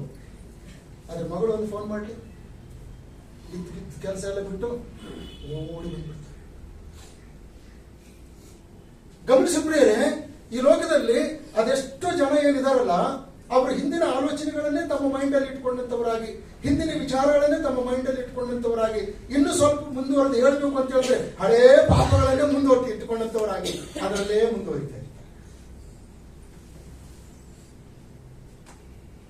ಎಷ್ಟು ಜನ ಇನ್ನೂ ಸಿಗರೇಟ್ ಸೇದೋದು ಬಿಟ್ಟಿಲ್ಲ, ಎಷ್ಟು ಜನ ಇನ್ನೂ ಬೀಡಿ ಸೇದೋದು ಬಿಟ್ಟಿಲ್ಲ, ಎಷ್ಟು ಜನ ಇನ್ನೂ ಕುಡಿಯೋದು ಬಿಟ್ಟಿಲ್ಲ. ಅರೆ ಚೋಟ ಲಿಟಲ್ ತಗೊಳ್ತೀರಿ ಸರ್, ಅದೇನು ನನಗೆ ಇಂಟಾಕ್ಸಿಕೇಟ್ ಮಾಡಂಗಿಲ್ಲ. ಅದನ್ನು ತಗೊಂಡ್ರು ಕೂಡ ಯಾರಿಗೂ ಗೊತ್ತಾಗಂಗಿಲ್ಲ. ಯಾರಿಗೂ ಗೊತ್ತ, ನಿನ್ನ ಆತ್ಮಕ್ಕೆ ಗೊತ್ತಾಗ್ತಾ ಇದೆಯಲ್ಲ, ನೇರವಾಗಿ ನಿನ್ನ ಆತ್ಮದಲ್ಲಿ ಅವನು ಪ್ರಹಾರ ಮಾಡ್ತಾ ಇದ್ದಾನಲ್ಲ, ಶರೀರದ ಅಭಿಲಾಷೆಯನ್ನು ತೀರಿಸಿಕೊಳ್ಳುವುದಕ್ಕಾಗಿ ಹೇಳಿ ನಿನ್ನ ಆತ್ಮವನ್ನು ದೇವರಿಂದ ದೂರ ಮಾಡ್ತಾ ಇದ್ದಾನಲ್ಲ. ವಾಕ್ಯ ಓದ್ತಾ ಇದೆಯಾ, ಪ್ರಾರ್ಥನೆ ಮಾಡ್ತಾ ಇದೆಯಾ, ಆಧ್ಯಾತ್ಮಿಕ ಚಟುವಟಿಕೆಗಳಲ್ಲಿ ಭಾಗವಹಿಸ್ತಾ ಇದೆಯಾ, ಆರಾಧನೆ ಮಾಡಿದ ತಕ್ಷಣ ಹೊರಗಡೆ ಹೋಗ್ಬಿಟ್ಟು ಬೀಡಿ ಎಳೆಯೋದು. ಎಷ್ಟು ಕಡೆ ನೋಡಿಲ್ಲ ಈ ತರ. ದೊಡ್ಡ ಸಭೆಗಳಲ್ಲಿ ಇರ್ತಕ್ಕಂಥ ಆರಾಧನಾ ತಂಡದವರೆಲ್ಲ ಇದರಲ್ಲಿ ತಲ್ಲೀನರಾಗ್ಬಿಟ್ಟಿದ್ದಾರೆ. I am sorry to say this, but it is true. ಆತ್ಮದ ಮೇಲೆ ಯುದ್ಧ ಮಾಡ್ತಾನೇ ಇದ್ದಾನೆ ಅವನು. ನಾಮಕೆ ವಾಸ್ತೆ ಹಾಡ್ತಾ ಇದ್ದೀರಲ್ರಿ, ಜನ ಮೆಚ್ಚಿಸ್ಬೇಕಂತ ಹೇಳಿ ಹಾಡ್ತಾ ಇದ್ದೀರ. ಪ್ರಿಯ ದೇವ ಮಕ್ಕಳೇ, ನಾನೊಬ್ಬ ಸೇವಕನಾಗಿ ಹೃದಯದ ಆಳದಿಂದ ಈ ಕೆಲವು ಸಂಗತಿಗಳನ್ನು ಹೇಳ್ತಾ ಇದ್ದೇನೆ. ನಮ್ಮ ಆತ್ಮದ ಮೇಲೆ ಯುದ್ಧ ಮಾಡ್ತಕ್ಕಂಥ ಎಲ್ಲ ವಿಚಾರಗಳನ್ನ ನಾವು ತೆಗೆದು ಹಾಕಬೇಕೆಂಬುದಾಗಿ ದೇವರ ವಾಕ್ಯದಲ್ಲಿ ನಾವು ನೋಡ್ತಾ ಇದ್ದೇವೆ. ಕೋಟೆ ಕೊತ್ತಲುಗಳು ಅಂತ ಹೇಳಂತಂದ್ರೆ ಪುರಾತನ ಸಂಗತಿಗಳು, ಹಳೆಯ ವಿಚಾರಗಳು ಎಲ್ಲ ದೂರ ಮಾಡ್ರಿ. ಕ್ರಿಸ್ತನಲ್ಲಿದ್ದವನು ನೂತನ ಸೃಷ್ಟಿಯಾದನು, ಈಗೋ ಹಳೆಯದೆಲ್ಲ ಹೋಗಿ ಪೂರ್ವ ಸ್ಥಿತಿ ಎಲ್ಲ ಹೋಗಿ ನೂತನವಾಯಿತು, ಇದೆಲ್ಲವೂ ದೇವರಿಂದಲೇ ಆಯಿತು ಎಂಬುದಾಗಿ ನಾವು ನೋಡುವಂತವರಾಗಿದ್ದೇವೆ. ಹಾಗಾದ್ರೆ ಯುದ್ಧದಲ್ಲಿ ಗೆಲ್ಲಬೇಕಂದ್ರೆ ಏನ್ ಮಾಡಬೇಕು? ಅದೇ ಗಲಾತ್ಯದವರಿಗೆ ಬರೆದ ಪತ್ರಿಕೆ 5ನೇ ಅಧ್ಯಾಯ 16ನೇ ವಚನ. ಗಲಾತ್ಯದವರಿಗೆ ಬರೆದ ಪತ್ರಿಕೆ 5ನೇ ಅಧ್ಯಾಯ 16ನೇ ವಚನ, ಪವಿತ್ರಾತ್ಮವನ್ನು ಅನುಸರಿಸಿ ನಡೆದುಕೊಳ್ಳುವುದರಿಂದ. ರೋಮಾಪುರದವರಿಗೆ ಬರೆದ ಪತ್ರಿಕೆ 6ನೇ ಅಧ್ಯಾಯದ 16ನೇ ವಚನ, ಬಿ ಭಾಗ, ನಂಬಿಕೆ ಎಂಬ ವಿಧೇಯತ್ವಕ್ಕೆ ಒಳಗಾಗುವುದರಿಂದ. ಎರಡನೇದಾಗಿ ತಿಮೋಥಿಯರಿಗೆ ಬರೆದ ಮೊದಲನೇ ಪತ್ರಿಕೆ 1ನೇ ಅಧ್ಯಾಯದ 18ನೇ ವಚನ, 3ನೇದು. ಮಗನಾದ ತಿಮೋಥೆಯನೇ, ನನ್ನ ವಿಷಯದಲ್ಲಿ ಮುಂಚೆ ಉಂಟಾದ ಪ್ರವಾದನೆಗಳನ್ನು ನಾನು ನೆನೆಸಿ ಇನ್ನು ಅವುಗಳಿಂದ ಧೈರ್ಯಗೊಂಡು ಕ್ರೈಸ್ತರ ದಿವ್ಯ ಯುದ್ಧವನ್ನು ನಡೆಸಬೇಕೆಂದು ಆಜ್ಞಾಪನೆ ಆಜ್ಞಾಪನೆ ಮಾಡುತ್ತೇನೆ. ಇಲ್ಲಿ ಪ್ರವಾದನ ವಾಕ್ಯಗಳನ್ನ ಅಪೊಸ್ತಲನಾದಂಥ ಪೌಲನು ತಿಮೋಥೆಯನಿಗೆ ನೆನಪು ಮಾಡಿಕೊಡ್ತಾ ಇದ್ದಾನೆ. ಸೊ ಇದು ರಕ್ಷಣೆಗೆ ಸಂಬಂಧಪಟ್ಟಂತ ವಿಷಯ. ಇವತ್ತಿನ ದಿವಸದಲ್ಲಿ ರಕ್ಷಣೆಯ ಅನುಭವವನ್ನು ಯಾರೆಲ್ಲ ಪಡೆದುಕೊಂಡಂತವರಾಗಿದ್ದಾರೋ ಅವರೆಲ್ಲರಿಗೂ ತಾವು ಯಾವ ವಾಕ್ಯದಿಂದ ರಕ್ಷಿಸಲ್ಪಟ್ಟಿದ್ದೇವೆ ಅನ್ನುವಂಥದ್ದು ನೆನಪಿನಲ್ಲಿರ್ತಾರೆ. ಎಷ್ಟು ಜನರಿಗೆ ನಾವು ಯಾವ ವಾಕ್ಯದಿಂದ ರಕ್ಷಿಸಲ್ಪಟ್ಟಿದ್ದೇವೆ ಅಂತ ಹೇಳ್ಬಿಟ್ಟು ನೆನಪಿನಲ್ಲಿದೆ? ಕೈ ಎತ್ತಿರಿ. ಬಹಳ ಜನರಿಗೆ ಯಾವ ಇನ್ಸಿಡೆಂಟ್ ಇಂದ ನಂಬಿದ್ದೀರಿ ಅನ್ನುವಂಥದ್ದಾದ್ರೂ ಗೊತ್ತಾ? ಅದಕ್ಕಾದ್ರೂ ಕೈ ಎತ್ತಿರಿ. Hallelujah, hallelujah. ಮೂರನೇದಾಗಿ ಯಾರ ಮಾತಿನಿಂದ ನಂಬಿದ್ದೀರಿ ಅನ್ನೋ. ಬಹಳ ಜನ, ನಮ್ಮ ಮಮ್ಮಿ ಭಕ್ತಿಯ ಜೀವಿತ ನನ್ನನ್ನು ದೇವರ ಕಡೆಗೆ ನಡೆಸ್ತು, ನಮ್ಮ ಡ್ಯಾಡಿಯ ಭಕ್ತಿಯ ಜೀವಿತ ನನ್ನನ್ನು ದೇವರ ಕಡೆಗೆ ನಡೆಸ್ತು, ನಮ್ಮ ಅಜ್ಜಿ, ತಿಮೋಥಿನಿಗೆ ಹೇಳ್ತಾನೆ ಪೌಲನು, ನಿನ್ನ ಅಜ್ಜಿ, ನಿಮ್ಮ ತಾಯಿ, ಅವರಲ್ಲಿರ್ತಕ್ಕಂಥ ನಂಬಿಕೆ ನಿನ್ನಲ್ಲಿದೆ. So Timothy forward grandmother and ma. ದೇವರ ವಾಕ್ಯದ ಮೂಲಕವಾಗಿ ನಾವು ರಕ್ಷಣೆ ಹೊಂದುತ್ತೇವೆ. ಇನ್ನೊಬ್ಬರ ಜೀವಿತವನ್ನು ನೋಡಿ ನಾವು ರಕ್ಷಣೆ ಹೊಂದುತ್ತೇವೆ. ಇನ್ನೊಬ್ಬರು ನಮಗೆ ಹೇಳಿಕೊಡುವಾಗ ನಮಗೆ ರಕ್ಷಣೆಯ ಅನುಭವವಾಗ್ತದೆ. ಅದಕ್ಕಾಗಿ ಅಪೊಸ್ತಲನಾದಂಥ ಪೌಲನು ತಿಮೋಥಿನಿಗೆ ಹೇಳ್ತಾ ಇದ್ದಾನೆ, ನೀನು ಯಾವ ಪ್ರವಾದನೀಯ ವಾಕ್ಯದ ಮೂಲಕವಾಗಿ ನಿನ್ನನ್ನು ಕರ್ತನಿಗೆ ಒಪ್ಪಿಸಿಕೊಟ್ಟೀಯ ಅದನ್ನ ನೆನಪು ಮಾಡಿಕೋ. ಈಗ ನೀನು ಕ್ರೈಸ್ತರು ಮಾಡತಕ್ಕಂಥ ಒಂದು ದಿವ್ಯ ಯುದ್ಧವನ್ನು ಮಾಡಬೇಕಾಗಿದೆ. ಆ ದಿವ್ಯ ಯುದ್ಧ ಯಾವುದಕ್ಕಾಗಿ ಅಂತ ಹೇಳೋದಾದ್ರೆ, ನಿನ್ನ ನಂಬಿಕೆಯನ್ನ ಭಂಗಪಡಿಸುವುದಕ್ಕಾಗಿ, ನಿನ್ನ ಮನಸ್ಸಾಕ್ಷಿಯನ್ನು ಕೆಡಿಸುವುದಕ್ಕೋಸ್ಕರವಾಗಿ ನಿನಗೆ ಬೇರೆ ಬೇರೆ ಬೇರೆ ಬೇರೆ ವಿಚಾರಗಳು ಬಂದ್ಬಿಡ್ತವೆ. ಬೇರೆ ಬೇರೆ ವಿಚಾರಗಳು ಬಂದ್ಬಿಡ್ತವೆ. ಹೌದು ಪ್ರಿಯರೇ, ಆ ವಿಷಯ ಏನು? ಈ ಲೋಕದಲ್ಲಿರ್ತಕ್ಕಂಥ ಕೆಲವೊಂದು ಲೋಕದ ಸಂಗತಿಗಳು ಅಲ್ಲ. ನೋನ್ ರಾಜ್, ಎಷ್ಟು ವರ್ಷದಿಂದ ಸೇವೆ ಮಾಡ್ತಾ ಇದೆಯಾ? ಹತ್ತತ್ರ ಆಯ್ತು ಸರ್, 35 ವರ್ಷ. ನಿನ್ ಫ್ರೆಂಡ್ಸ್ಗಳೆಲ್ಲ ಅದಾರಲ್ಲ ಸರ್, ಅವ್ರು ಈಗಾಗಲೇ 40-60 ಸೈಟ್ ತಗೊಂಡು ಒಳ್ಳೊಳ್ಳೆ ಮನೆಗಳು ಕಟ್ಕೊಂಡಿದ್ದಾರೆ. ದೇವರಿಗೆ ಸ್ತೋತ್ರ. ನಿನ್ ಜೊತೆಯಲ್ಲಿ ಕೆಲಸ ಮಾಡಿದಂಥವ್ರು ಅದಾರಲ್ಲ ಸರ್, ಅವ್ರ ಮಕ್ಕಳೆಲ್ಲ IT ಕೆಲಸದಲ್ಲಿ, ಇನ್ಫ್ರಾಸ್ಟ್ರಕ್ಚರ್ಗಳಲ್ಲಿ, IT ಟೆಕ್ನಿಕಲ್ ಕೆಲಸ ಮಾಡ್ತಾ ಇದ್ದಾರೆ. ನಿನ್ ಮಕ್ಕಳೆಲ್ಲ ಏನ್ ಮಾಡ್ತಾ ಇದ್ದಾರೆ ಸರ್? ಅವ್ರ ಮಕ್ಕಳಿಗೋಸ್ಕರ ದೇವರಿಗೆ ಸ್ತೋತ್ರ, ನನ್ನ ಮಕ್ಕಳಿಗೆ ದೇವರು ಕೊಟ್ಟದಕ್ಕಾಗಿ ದೇವರಿಗೆ ಸ್ತೋತ್ರ. ನೀವು ಅವ್ರ ಹೆಂಡತಿ ನೋಡ್ರಿ, ನೀವು ತಮಿಳ್ನಾಡದವ್ರ ಮೀಟಿಂಗ್ ಹೋಗ್ರಿ, ಮದುವೆಗಳಿಗೆ ಹೋಗ್ರಿ, ಆಂಧ್ರ ಪ್ರದೇಶದವ್ರ ಮದುವೆಗಳಿಗೆ ಹೋಗ್ರಿ. ಸೊ ಒಬ್ಬ ಹೆಣ್ಮಗಳು ಸಂಡೇ ಒಂದು ದಿವಸವೂ ಕೂಡ, ಒಂದು ಸಂಡೆಯೂ ಕೂಡ ಒಂದು ಅರ್ಧ ತೊಲೆ ಬಂಗಾರ ಮೈಯಲ್ಲಿ ಹಾಕೊಂಡು ಬರಂಗೇ ಇಲ್ಲ. ಆದ್ರೆ ಮದುವೆ ಸಮಯದಲ್ಲಿ ನೋಡ್ರೆ ಅರ್ಧ ಕೆಜಿ ಬಂಗಾರ ಮೈ ಮೇಲೆ. ಮೋಹನ್ ರಾಜ್, ನಿನ್ನ ಹೆಂಡತಿ ಮೇಲೆ ಎಷ್ಟು ಬಂಗಾರ ಇದೆ? ಒಂದು ತಾಳಿ ಇದೆ ಸರ್, ಅಷ್ಟೇ. ಅದಕ್ಕೆ ಬಿಟ್ರೆ ಏನಿಲ್ಲ. ಇನ್ನೊಬ್ಬ ಮನುಷ್ಯ ಏನಯ್ಯ? ಈ ಲೋಕದಲ್ಲಿ ಇರುವಂತ ಸಮಯದವರೆಗೂ ಮನೆ ಕಟ್ಕೊಳ್ಬೇಕು, ಕಾರ್ ತಗೊಳ್ಬೇಕು, ಹೆಂಡತಿ ಮೇಲೆ ಬಂಗಾರಗಳು ಇರಬೇಕು, ಹಾಗಿರ್ಬೇಕು, ಹೀಗಿರ್ಬೇಕು ಎಂಬುದಾಗಿ ಈ ಎಲ್ಲ ಲೋಕದ ಸಂಗತಿಗಳು ನಮ್ಮ ಬ್ರೈನ್ ವಾಶ್ ಮಾಡೋದಕ್ಕೆ ಸ್ಟಾರ್ಟ್ ಮಾಡ್ಬಿಡ್ತವೆ. ಅವಾಗ ನಿಧಾನವಾಗಿ ನಾವೇನ್ ಮಾಡೋದಕ್ಕೆ ಶುರು ಮಾಡ್ತೀವಲ್ಲ, ನೋಡ್ತೀವಿ, ಹೌದಲ್ಲ, 2 ವೀಲರ್ ಮೇಲೆ ಎಷ್ಟು ದಿವಸ ಬರಬೇಕು, ಮಳೆ ಬಂತು ಅಂತ ಹೇಳಿದ್ರೆ ತೊಂದರೆನೇ ಆಗ್ತದೆ. ಅದಕ್ಕೋಸ್ಕರವಾಗಿ ಒಂದು 4 ವೀಲರ್ ಇದ್ರೆ ಚೆನ್ನಾಗಿರ್ತದಲ್ಲ. ಯಾಕೆ ತಗೊಳ್ತೀಯ 4 ವೀಲರ್? ನೀನು ನಿನ್ ಸಂಬಳ ಎಷ್ಟು?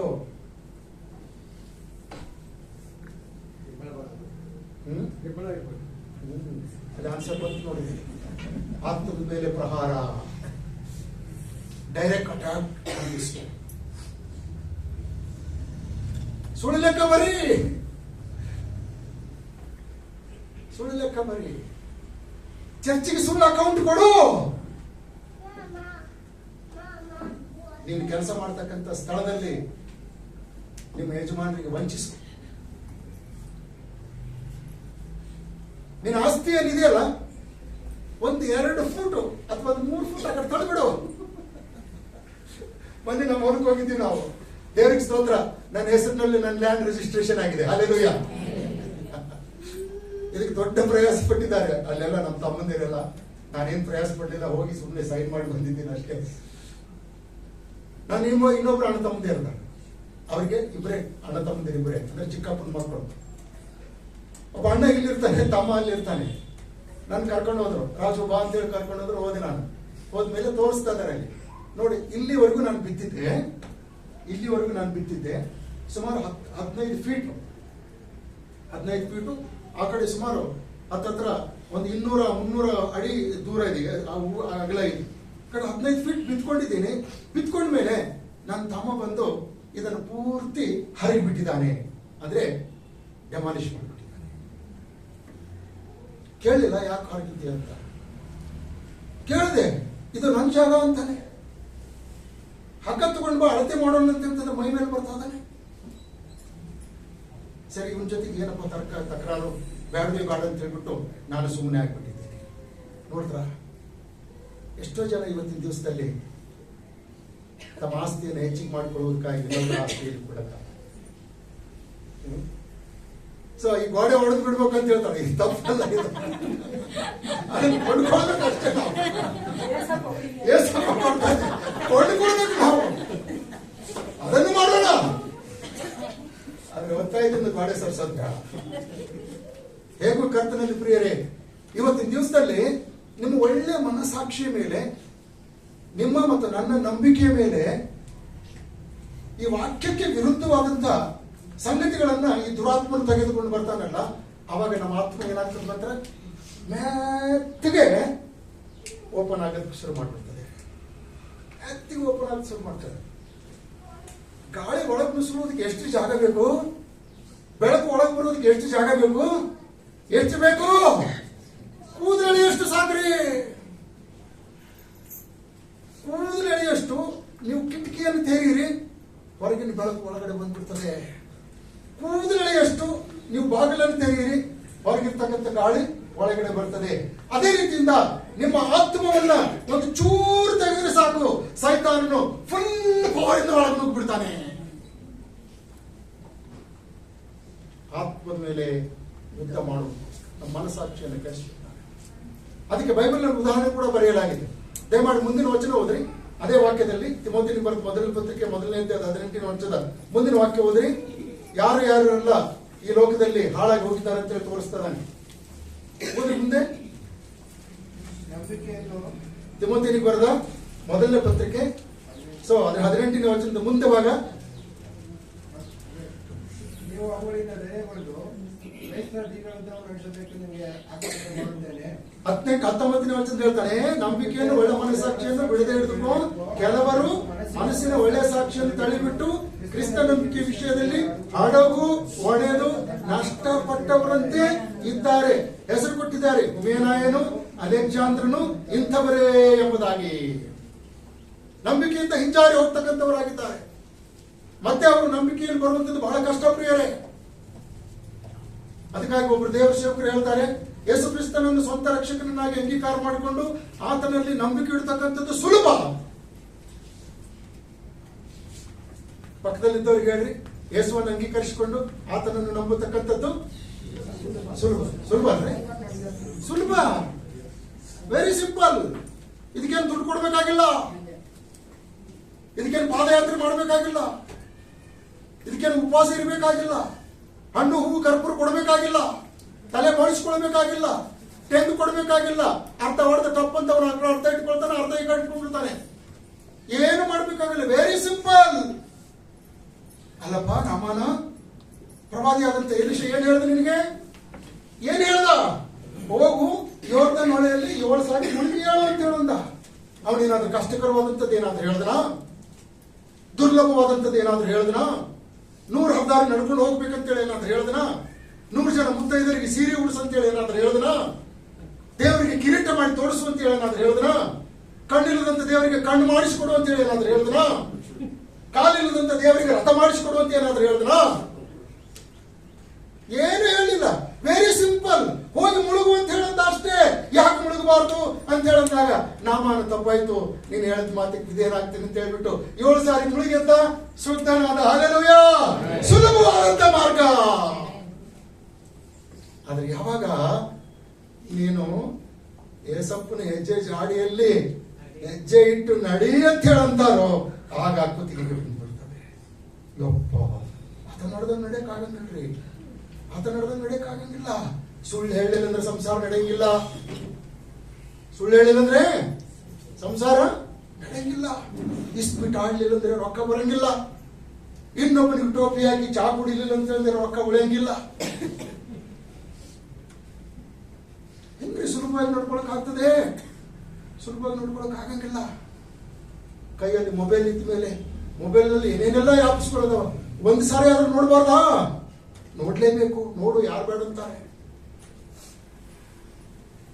It's not so easy to lead the life of holy life.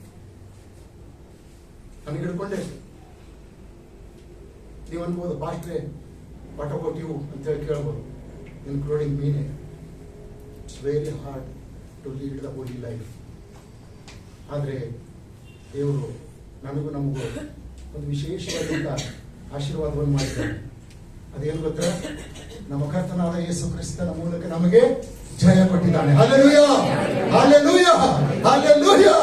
ಎಂಥ ದುರವಸ್ಥೆಯಲ್ಲಿ ಬಿದ್ದ ಮನುಷ್ಯ ನಾನು. ಇಂಥದ್ರೊಳಗೆ ಯಾರಪ್ಪ ತಪ್ಪಿಸ್ತಾರೆ ಎಂಬುದಾಗಿ ಪ್ರಲಾಪಿಸ್ತಕ್ಕಂಥ ಪೌಲನಿಗೆ ದೇವರು ನಾನಿದ್ದೇನೆ.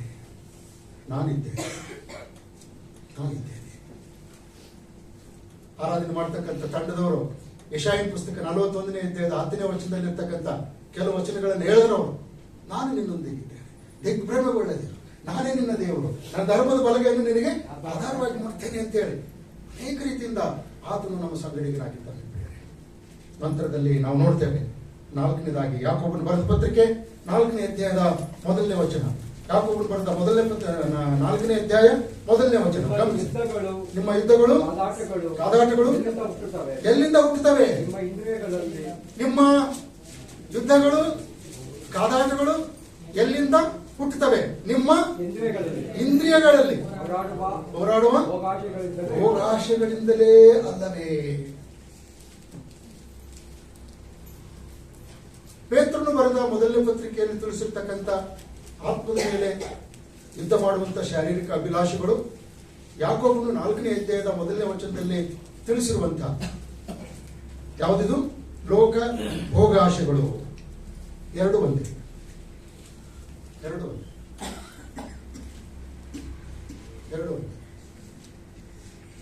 ಪೇತ್ರನು ಬರೆದ ಪತ್ರಿಕೆಯಲ್ಲಿ, 2 ಕೊರಿಂಥದವರಿಗೆ ಬರೆದಂತ ಪತ್ರಿಕೆಯಲ್ಲಿ, ತಿಮೋಥೆನಿಗೆ ಬರೆದ 2 ಪತ್ರಿಕೆಗಳಲ್ಲಿ ಮತ್ತು ಯಾಕೋಬನು ಬರೆದ 4ನೇ ಪತ್ರಿಕೆ, ಸುಮಾರು 5 ಜಾಗಗಳಲ್ಲಿ ಯುದ್ಧಗಳ ಬಗ್ಗೆ ನಾವು ನೋಡ್ತಾ ಇದ್ದೇವೆ. ಇಲ್ಲಿ ಯಾಕೆ ಆ ಯುದ್ಧ ಎಂಬುದಾಗಿ ತಿಳಿಸಿದ್ದಾನೆ ಪ್ರಿಯರೇ? ಯಾಕೆ ಆ ಯುದ್ಧ ಎಂಬುದಾಗಿ ತಿಳಿಸಿದ್ದಾನೆ? ಭೋಗಾಶೆಗಳು. ಏನು ಆ ಭೋಗಾಶೆಗಳು? ಮನುಷ್ಯನಲ್ಲಿರ್ತಕ್ಕಂಥ ಭೋಗಾಶೆಗಳೇನು?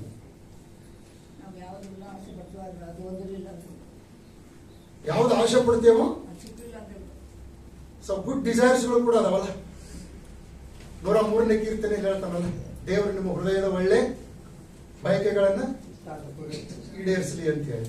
ಆಮೇಲೆ ಕೀರ್ತನೆಗಳಲ್ಲಿ 27ರಲ್ಲಿ ನೋಡ್ತೀವಲ್ಲ, ದೇವರು ನಿನ್ನ ಇಷ್ಟಾರ್ಥವನ್ನು ನೆರವೇರಿಸಲಿ ಅಂತ ಹೇಳ್ಬಿಟ್ಟು. ಮತ್ತೆ ಇದಕ್ಕೆ ಬಿಟ್ಟು ಏನದವ? ಭೋಗಾಶೆಗಳು, ಭೋಗದ ಆಶೆಗಳು. ರೋಮಾಪುರದವರಿಗೆ ಬರೆದ ಪತ್ರಿಕೆ 11ನೇ ಅಧ್ಯಾಯ. ವಾಕ್ಯಗಳು ಬಹಳ ಅದಾವ, ಬಟ್ ಚಿಂತೆ ಇಲ್ಲ, ನಾವೆಲ್ಲರೂ ಅದನ್ನು ತಿಳ್ಕೊಳ್ಬೇಕು ಅನ್ನುವಂಥ ಉದ್ದೇಶದಿದ್ರೆ ಪರಿಶುದ್ಧಾತ್ಮ ದೇವರು ನನಗೂ ನಮಗೂ ತಿಳಿಸುವಂತವರಾಗಿದ್ದಾನೆ. ನೋಡ್ರಿ 13ನೇ ಅಧ್ಯಾಯ, ರೋಮಾಪುರದವರಿಗೆ ಬರೆದ ಪತ್ರಿಕೆ 13ನೇ ಅಧ್ಯಾಯ 12ನೇ ವಚನ.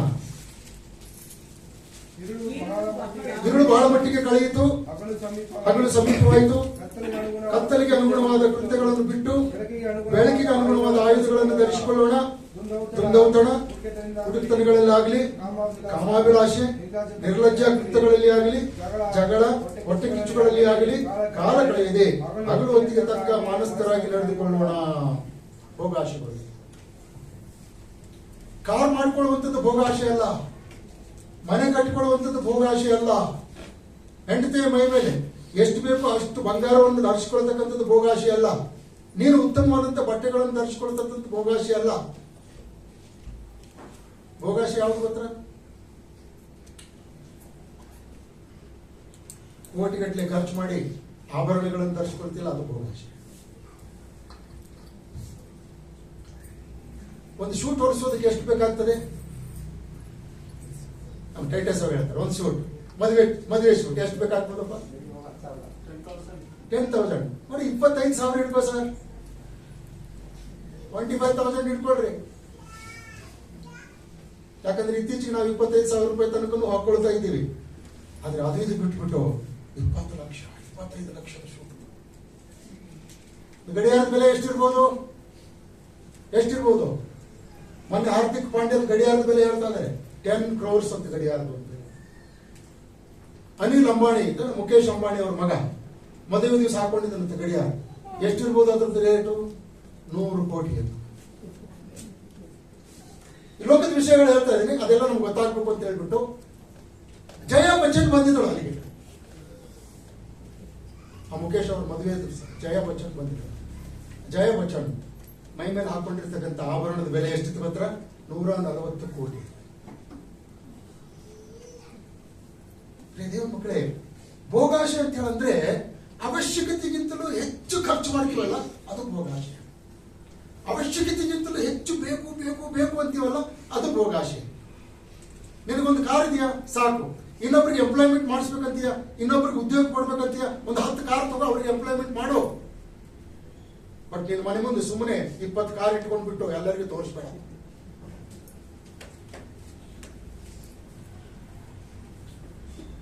ದೇವರ ವಾಕ್ಯ ಬಹಳ ಸ್ಪಷ್ಟವಾಗಿ ನಮಗೂ ಹೇಳ್ತಾ ಇದೆ.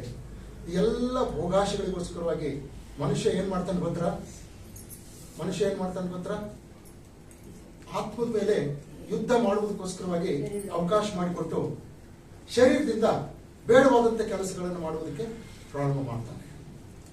ಅದಕ್ಕಾಗಿ 2 ಕೊರಿಂಥ 5ನೇ ಅಧ್ಯಾಯದ 10ನೇ ವಚನದಲ್ಲಿ ನಾವು ನೋಡ್ತೇವೆ, ನಾವು ದೇಹದಿಂದ ಮಾಡುವಂತ ಒಳ್ಳೆಯದಕ್ಕಾಗಲಿ ಕೆಟ್ಟದಕ್ಕಾಗಲಿ ಪ್ರತಿಫಲವನ್ನ ಹೊಂದಬೇಕು ಎಂಬುದಾಗಿ. ಆದುದರಿಂದ ಕರ್ತನಲ್ಲಿ ಪ್ರಿಯ ದೇವರ ಮಕ್ಕಳೇ, ನಾವು ಈ ಲೋಕದಲ್ಲಿ ಎಲ್ಲ ಆತ್ಮಿಕ ಯುದ್ಧಗಳನ್ನು ಗೆದ್ದು ಜೈವೀರರಾಗಿ ಜೀವಿಸಬೇಕು ಅಂತ ಹೇಳೋದಾದ್ರೆ ಆತ್ಮಾನುಸಾರವಾಗಿ ನಾವು ನಡೆದುಕೊಳ್ಳುವುದರ ಜೊತೆಯಲ್ಲಿ ದೇವರು ದಯಪಾಲಿಸಿರುವಂತಹ ಸರ್ವಾಯುಧಗಳನ್ನ ಧರಿಸಿಕೊಳ್ಳುವುದರ ಜೊತೆಯಲ್ಲಿಯೇ ಇನ್ನೊಬ್ಬರನ್ನು ಮುಂದಿಟ್ಟುಕೊಳ್ಬೇಕು. ನಾವು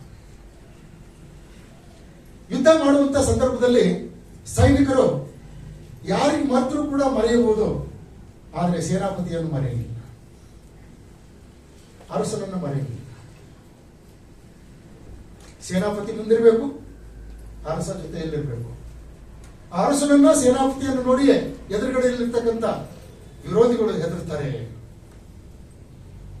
ಅರಸನು ಯುದ್ಧ ಮಾಡಬೇಕಾದಂತ ಅವಶ್ಯಕತೆ ಇಲ್ಲ. ಸೇನಾಪತಿ ಜೊತೆಗೆ ಸೈನಿಕರೊಂದಿಗೆ ಪ್ರೋತ್ಸಾಹಿಸಬೇಕು. ಆದ್ರೆ ಅರಸನು ಯುದ್ಧ ಮಾಡಬೇಕಾದಂತ ಅವಶ್ಯಕತೆ ಇಲ್ಲ. ಆದ್ರೆ ಹೆದರುವಂತದ್ದು ಯಾರಿಗೆ? ವಿರೋಧಿಗಳು ಅರಸನಿಗೆ. ಅವನಿಗೆ ಗುರಿ ಇಡ್ತಾರೆ. ಅವನೊಬ್ಬನು ಹೋದ್ರೆ ಸಾಕು, ಇಡೀ ತಂಡ ಅವನಾಗ್ಬಿಡ್ತದೆ. ಹಾಗಾಗಿ ಇವತ್ತಿನ ದಿವಸದಲ್ಲಿ ನಮಗೂ ಜಯ ಕೊಟ್ಟಂತವನು ಯಾರು? ಕರ್ತನಾದಂತ ಯೇಸು ಕ್ರಿಸ್ತನು. ಹಲ್ಲೆಲೂಯಾ! ಆದ್ರಿಂದ ನಾವು ಈ ಆತ್ಮಿಕ ಯುದ್ಧದಲ್ಲಿ ಜಯ ಹೊಂದಬೇಕು ಅಂತ ಹೇಳುವುದಾದರೆ ಜ್ಞಾನೋಕ್ತಿಗಳ ಪುಸ್ತಕ 18ನೇ ಅಧ್ಯಾಯದ 10ನೇ ವಚನದಲ್ಲಿ ನೋಡ್ತೇವೆ, ಯೆಹೋವನ ನಾಮವು ಬಲವಾದ ಮುರಿದು ಶಿಷ್ಟನು ಅದರೊಳಗೆ ಓಡಿ ಹೋಗಿ ತಪ್ಪಿಸಿಕೊಳ್ಳುವುದು. ದೇವರು ನಮಗೂ ಎಲ್ಲ ಶೋಧನೆಗಳಿಂದ ಎಲ್ಲ ಯುದ್ಧಗಳಿಂದ ಜಯ ಹೊಂದುವುದಕ್ಕೋಸ್ಕರವಾಗಿ ಒಂದು ಮಾರ್ಗ ಮಾಡಿದ್ದಾನ್ರಿ. 1 ಕೊರಿಂಥ 10ನೇ ಅಧ್ಯಾಯದ 11ನೇ ವಚನದಲ್ಲಿ ಒಂದು ಮಾರ್ಗ ಮಾಡಿದ್ದಾನೆ. ಆ ಮಾರ್ಗವೇ ತಪ್ಪಿಸಿಕೊಳ್ಳತಕ್ಕಂಥ ಮಾರ್ಗ. ಏಸಪ್ಪ ನಡೆದವರಲ್ಲಿ ಬರಬೇಕು. ಕೀರ್ತನೆ 91 1ನೇ ವಚನದಲ್ಲಿ ನೋಡ್ತೇವೆ, ಪರಾತ್ಪರನ ಮೊರೆ ಹೊಕ್ಕಂತವನು ಸರ್ವಶಕ್ತನ ಆಶ್ರಯದಲ್ಲಿ ಸುರಕ್ಷಿತನಾಗಿರುವನು ಎಂಬುದಾಗಿ ಬರೆಯಲಾಗಿದೆ. ನಂತರದಲ್ಲಿ ನಾವು ನೋಡ್ತಾ ಇದ್ದೇವೆ, ಅಪೊಸ್ತಲನಾದಂಥ ಪೌಲನು ರೋಮಾಪುರದವರಿಗೆ ಬರೆದ ಪತ್ರಿಕೆ 7ನೇ ಅಧ್ಯಾಯದ 24ನೇ ವಚನದಲ್ಲಿ ಹೇಳ್ತಾ ಇದ್ದಾನೆ, ಅಯ್ಯೋ ಎಂಥ ದುರವಸ್ಥೆಯಲ್ಲಿ ಬಿದ್ದ ಮನುಷ್ಯ, ಇಂಥ ಮರಣದಿಂದ ತಪ್ಪಿಸುವವರು ಯಾರು ಇದ್ದಾರೆ ಎಂಬುದಕ್ಕಾಗಿ ನಾನು ಕರ್ತನಾದಂತ ಯೇಸು ಕ್ರಿಸ್ತನ ನಾಮ ದೇವರಿಗೆ ಸ್ತೋತ್ರ. ಎಸ್, ಕರ್ತನಾದಂತ ಯೇಸು ಕ್ರಿಸ್ತನು ನಮ್ಮ ಮುಂದೆ ಜಯವೀರನಾಗಿದ್ದಾನೆ. ಆಗ್ಲೇ ನಾನು ಹೇಳಿದೆ, ಫಿಸಿಕಲ್ ಯುದ್ಧಕ್ಕೂ ಸ್ಪಿರಿಚುವಲ್ ಯುದ್ಧಕ್ಕೂ ವ್ಯತ್ಯಾಸ ಇದೆ. ಸ್ಪಿರಿಚುವಲ್ ಯುದ್ಧ ಇದು ನಿರಂತರವಾಗಿ ನಡೆಯುವಂತದ್ದಾಗಿದೆ. ಆದರೆ ನಿರಂತರವಾಗಿ ನಾವು ಯೇಸಪ್ಪನ ಜೊತೆಯಲ್ಲಿ ಆತನ ಹೆಜ್ಜೆಯಲ್ಲಿ ಹೆಜ್ಜೆ ಹಾಕುತ್ತಾ ಆತನಿಗಿದ್ದಂತ ಮನಸ್ಸನ್ನು ಹೊಂದಿದಂತವರಾಗಿ ಆತನಿಗೋಸ್ಕರ ನಮ್ಮನ್ನು ಪ್ರತಿಷ್ಠೆ ಪಡಿಸಿಕೊಂಡು ಜೀವಿಸುವುದಾದರೆ ಖಂಡಿತವಾಗಿಯೂ ಕೂಡ ಯುದ್ಧವು ಆತನದೇ, ಜಯವು ನಮ್ಮದೇ. Hallelujah, hallelujah, hallelujah. ಪ್ರಾರ್ಥನೆ ಮಾಡಿ.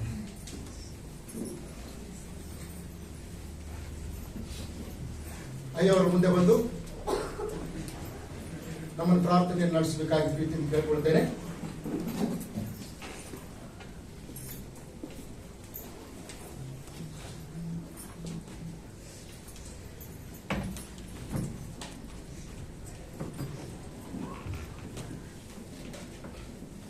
ಕರ್ತನ ಸಮ್ಮುಖದಲ್ಲಿ ನಿಂತುಕೊಂಡವರಾಗಿ ಕೇಳಿಸಿಕೊಂಡ ವಾಕ್ಯಕ್ಕೆ ನಮ್ಮನ್ನೇ ಒಪ್ಪಿಸಿಕೊಟ್ಟು ಆತ್ಮಿಕ ಹೋರಾಟದ ಬಗ್ಗೆ ಮರುಚಿಂತನೆ ಮಾಡುತ್ತಾ ನಮ್ಮನ್ನು ನಾವು ಪರಿಶೋಧನೆ ಮಾಡಿಕೊಂಡು ಈ ದಿನದ ದೇವರ ಸ್ವರವನ್ನು ಕೇಳಿ ಅದು ನಮ್ಮ ಬರೀ ಶರೀರ ಮಾತ್ರ ಅಲ್ಲ, ಆತ್ಮದೊಳಗೆ ಮನಸ್ಸಿನಲ್ಲಿ ತೂರುವಂತೆ ಮಾಡುವ ಹಾಗೆ ಪ್ರಾರ್ಥನೆಯಿಂದ ಈ ಒಂದು ಸಮಯದಲ್ಲಿ ಕೇಳಿಕೊಳ್ಳೋಣ.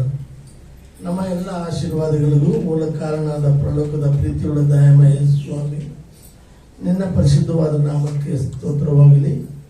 ದೇವಾದಿ ದೇವನೇ, ಕರ್ತಾದಿ ಕರ್ತನೆ, ನೀನು ಈ ಲೋಕದ ಮೇಲೆ ಎಷ್ಟೋ ಪ್ರೀತಿ ಇಟ್ಟು ನಿನ್ನ ಪ್ರಾಣಾತ್ಮ ಶರೀರವನ್ನು ಇಲ್ಲಿ ನಮಗೆ ಮಾರ್ಗದರ್ಶನವಾಗಿ ತೋರಿಸಿಕೊಟ್ಟು, ದೇವರೇ, ಮನುಷ್ಯರಾದ ನಾವು ಕೂಡ ನಿನ್ನ ಸಮ್ಮುಖದಲ್ಲಿ ಮಾರ್ಪಡಲು ಸಾಧ್ಯ ಎಂಬುದನ್ನು ತೋರಿಸಿಕೊಟ್ಟಿದ್ದೀರಿ. ಅದಕ್ಕಾಗಿ ಸ್ತೋತ್ರ ಮಾಡ್ತಾ ಇದ್ದೇವೆ. ನಮ್ಮೊಂದಿಗೆ ಇರುವ ಹಾಗೆ ನಿನ್ನ ಜೀವಂತ ವಾಕ್ಯಗಳು ಇಂದು ಕೂಡ ನಮ್ಮ ಪ್ರತಿಯೊಂದು ಹೃದಯದಲ್ಲಿ ಪ್ರವೇಶ ಮಾಡಿ ನಿನ್ನ ಮಕ್ಕಳಾಗುವಂತೆ ಪರಿವರ್ತನೆಗಾಗಿ ಸಿದ್ಧವಾಗಿರುವುದಕ್ಕಾಗಿ ಸ್ತೋತ್ರ ಮಾಡ್ತಾ ಇದ್ದೇವೆ. ದಯಮಾಡಿದ ಪ್ರೀತಿಯುಳ್ಳ ದೇವರೇ, ಅನೇಕ ಸಂದರ್ಭಗಳಲ್ಲಿ ನಿನ್ನ ಈ ಆಲೋಚನೆಗಳನ್ನು ನಾವು ಮರೆತು ಈ ಲೋಕದಲ್ಲಿ ನಾವು ಸ್ಥಿರವಾಗಿರುತ್ತೇವೆ ಎಂಬ ನಂಬಿಕೆಯಲ್ಲಿ ಇಟ್ಟುಕೊಂಡೇ ನಾವು ಪ್ರಯಾಣಿಕರಾಗಿದ್ದೇವೆ. ನಾವು ಇಲ್ಲಿ ಯಾತ್ರಾಚೀತರಾಗಿದ್ದೇವೆ ಎಂಬುದನ್ನು ಮರೆತು ಇಲ್ಲೇ ಶಾಶ್ವತವಾಗಿರುವ ಒಂದು ಯೋಚನೆಯಲ್ಲಿ ಜೀವಿತವನ್ನು ಸಾಗಿಸುತ್ತಿರುವುದನ್ನು ಇಂದು ಎಚ್ಚರಿಸಿಕೊಟ್ಟಿದ್ದೀರಿ. ಪ್ರಭು, ನಿನ್ನ ನಿರಂತರವಾದ ಆಶ್ರಯದಲ್ಲಿ ನಾವು ಹೋಗುವ ಹಾಗೆ ನಿನ್ನ ವಾಕ್ಯಗಳ ಮೂಲಕ ಒಂದು ಪರಿವರ್ತನೆಯನ್ನು ನಮಗೆ ಒದಗಿಸಿಕೊಡು. ಕೂಡಿ ಬಂದ ಎಲ್ಲ ನಿನ್ನ ದೇವ ಮಕ್ಕಳನ್ನು ಆಶೀರ್ವದಿಸು. ನಮ್ಮ ಪ್ರಯತ್ನದ ಮತ್ತು ಪ್ರಯಾಸದ ಫಲವಾಗಿ ನೀರನ್ನು ನಮ್ಮ ಸಂಗಡ ಇಟ್ಟುಕೊಂಡು ನಿನ್ನನ್ನು ನಾವು ನಮ್ಮನ್ನು ಇಟ್ಟುಕೊಂಡವರಾಗಿ ಜೀವಿಸುವಂತೆ ನಿನ್ನ ಕೃಪಾಶೀರ್ವಾದವನ್ನು ತುಂಬಿಸು ಸ್ವಾಮಿ. ನಿಮ್ಮನ್ನು ಬಿಟ್ಟು ನಾವೇನು ಮಾಡಲು ಸಾಧ್ಯವಿಲ್ಲ. ನೀನೇ ನಮ್ಮೊಟ್ಟಿಗಿರುವುದಾದರೆ ನಾವು ಜಯಶಾಲಿಗಳಾಗುತ್ತೆ ಎಂಬ ವಾಕ್ಯಗಳನ್ನು ಉದ್ದೇಶಕ್ಕಾಗಿ ಸ್ತೋತ್ರ ಮಾಡ್ತಾ ಇದ್ದೇವೆ. ನಮ್ಮ ದಿವ್ಯ ಜ್ಯೋತಿ ನಾಯಕ ಸಭೆ ಮತ್ತು ಇನ್ನು ಅನೇಕ ನಿನ್ನ ಪ್ರೀತಿಯ ಮಕ್ಕಳು ಇಂದು ಈ ಒಂದು ಜಂಜಾಟದಲ್ಲಿ, ಹೋರಾಟದಲ್ಲಿ, ಯುದ್ಧದಲ್ಲಿ ಜಯಗಳಿಸುವ ಹಾಗೆ ನೀನೇ ನಮಗೆ ನಾಯಕನಾಗಿದ್ದು, ನಮ್ಮ ಜೀವಿತದ ಒಡೆಯನಾಗಿದ್ದು, ಪ್ರತಿದಿನ ಪ್ರತಿ ಕ್ಷಣ ಈ ಲೋಕದಲ್ಲಿ ಅಲ್ಪಾಯುಷವಾಗಿ ನಾವು ಇದ್ದರೂ ಕೂಡ ನಿಮ್ಮನ್ನ ನಿರಂತರವಾಗಿ ನಿತ್ಯ ಜೀವಕ್ಕೆ ಪಾತ್ರರಾಗುವಂತೆ ಕೂಡಿ ಬಂದ ಎಲ್ಲ ನಿನ್ನ ಪ್ರೀತಿಯ ಮಕ್ಕಳನ್ನು ಮತ್ತೊಂದು ಆವರ್ತಿ ಆಶೀರ್ವದಿಸಿ ಬಲಪಡಿಸಿ ನಡೆಸಿಕೊಡ್ಬೇಕೆಂಬುದಾಗಿ ನಮ್ಮ ರಾಜಾದಿರಾಜನು ಸೃಷ್ಟಿಕರ್ತನ ಒಡೆಯನ ರಕ್ಷಕನಾದ ಪ್ರಭು ಯೇಸು ಕ್ರಿಸ್ತ ನಾಮದಲ್ಲಿ ಅತಿ ವಿನಯವಾಗಿ ಬೇಡಿಕೊಳ್ಳುತ್ತೇವೆ. ಪ್ರೀತಿಯುಳ್ಳ ತಂದೆ, ನನ್ನ ಮನವೇ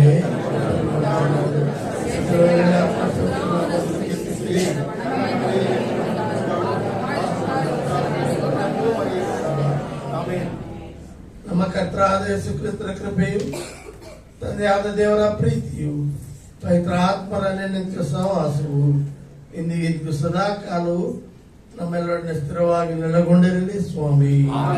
Let Jesus fight your battles in your life. Praise the Lord.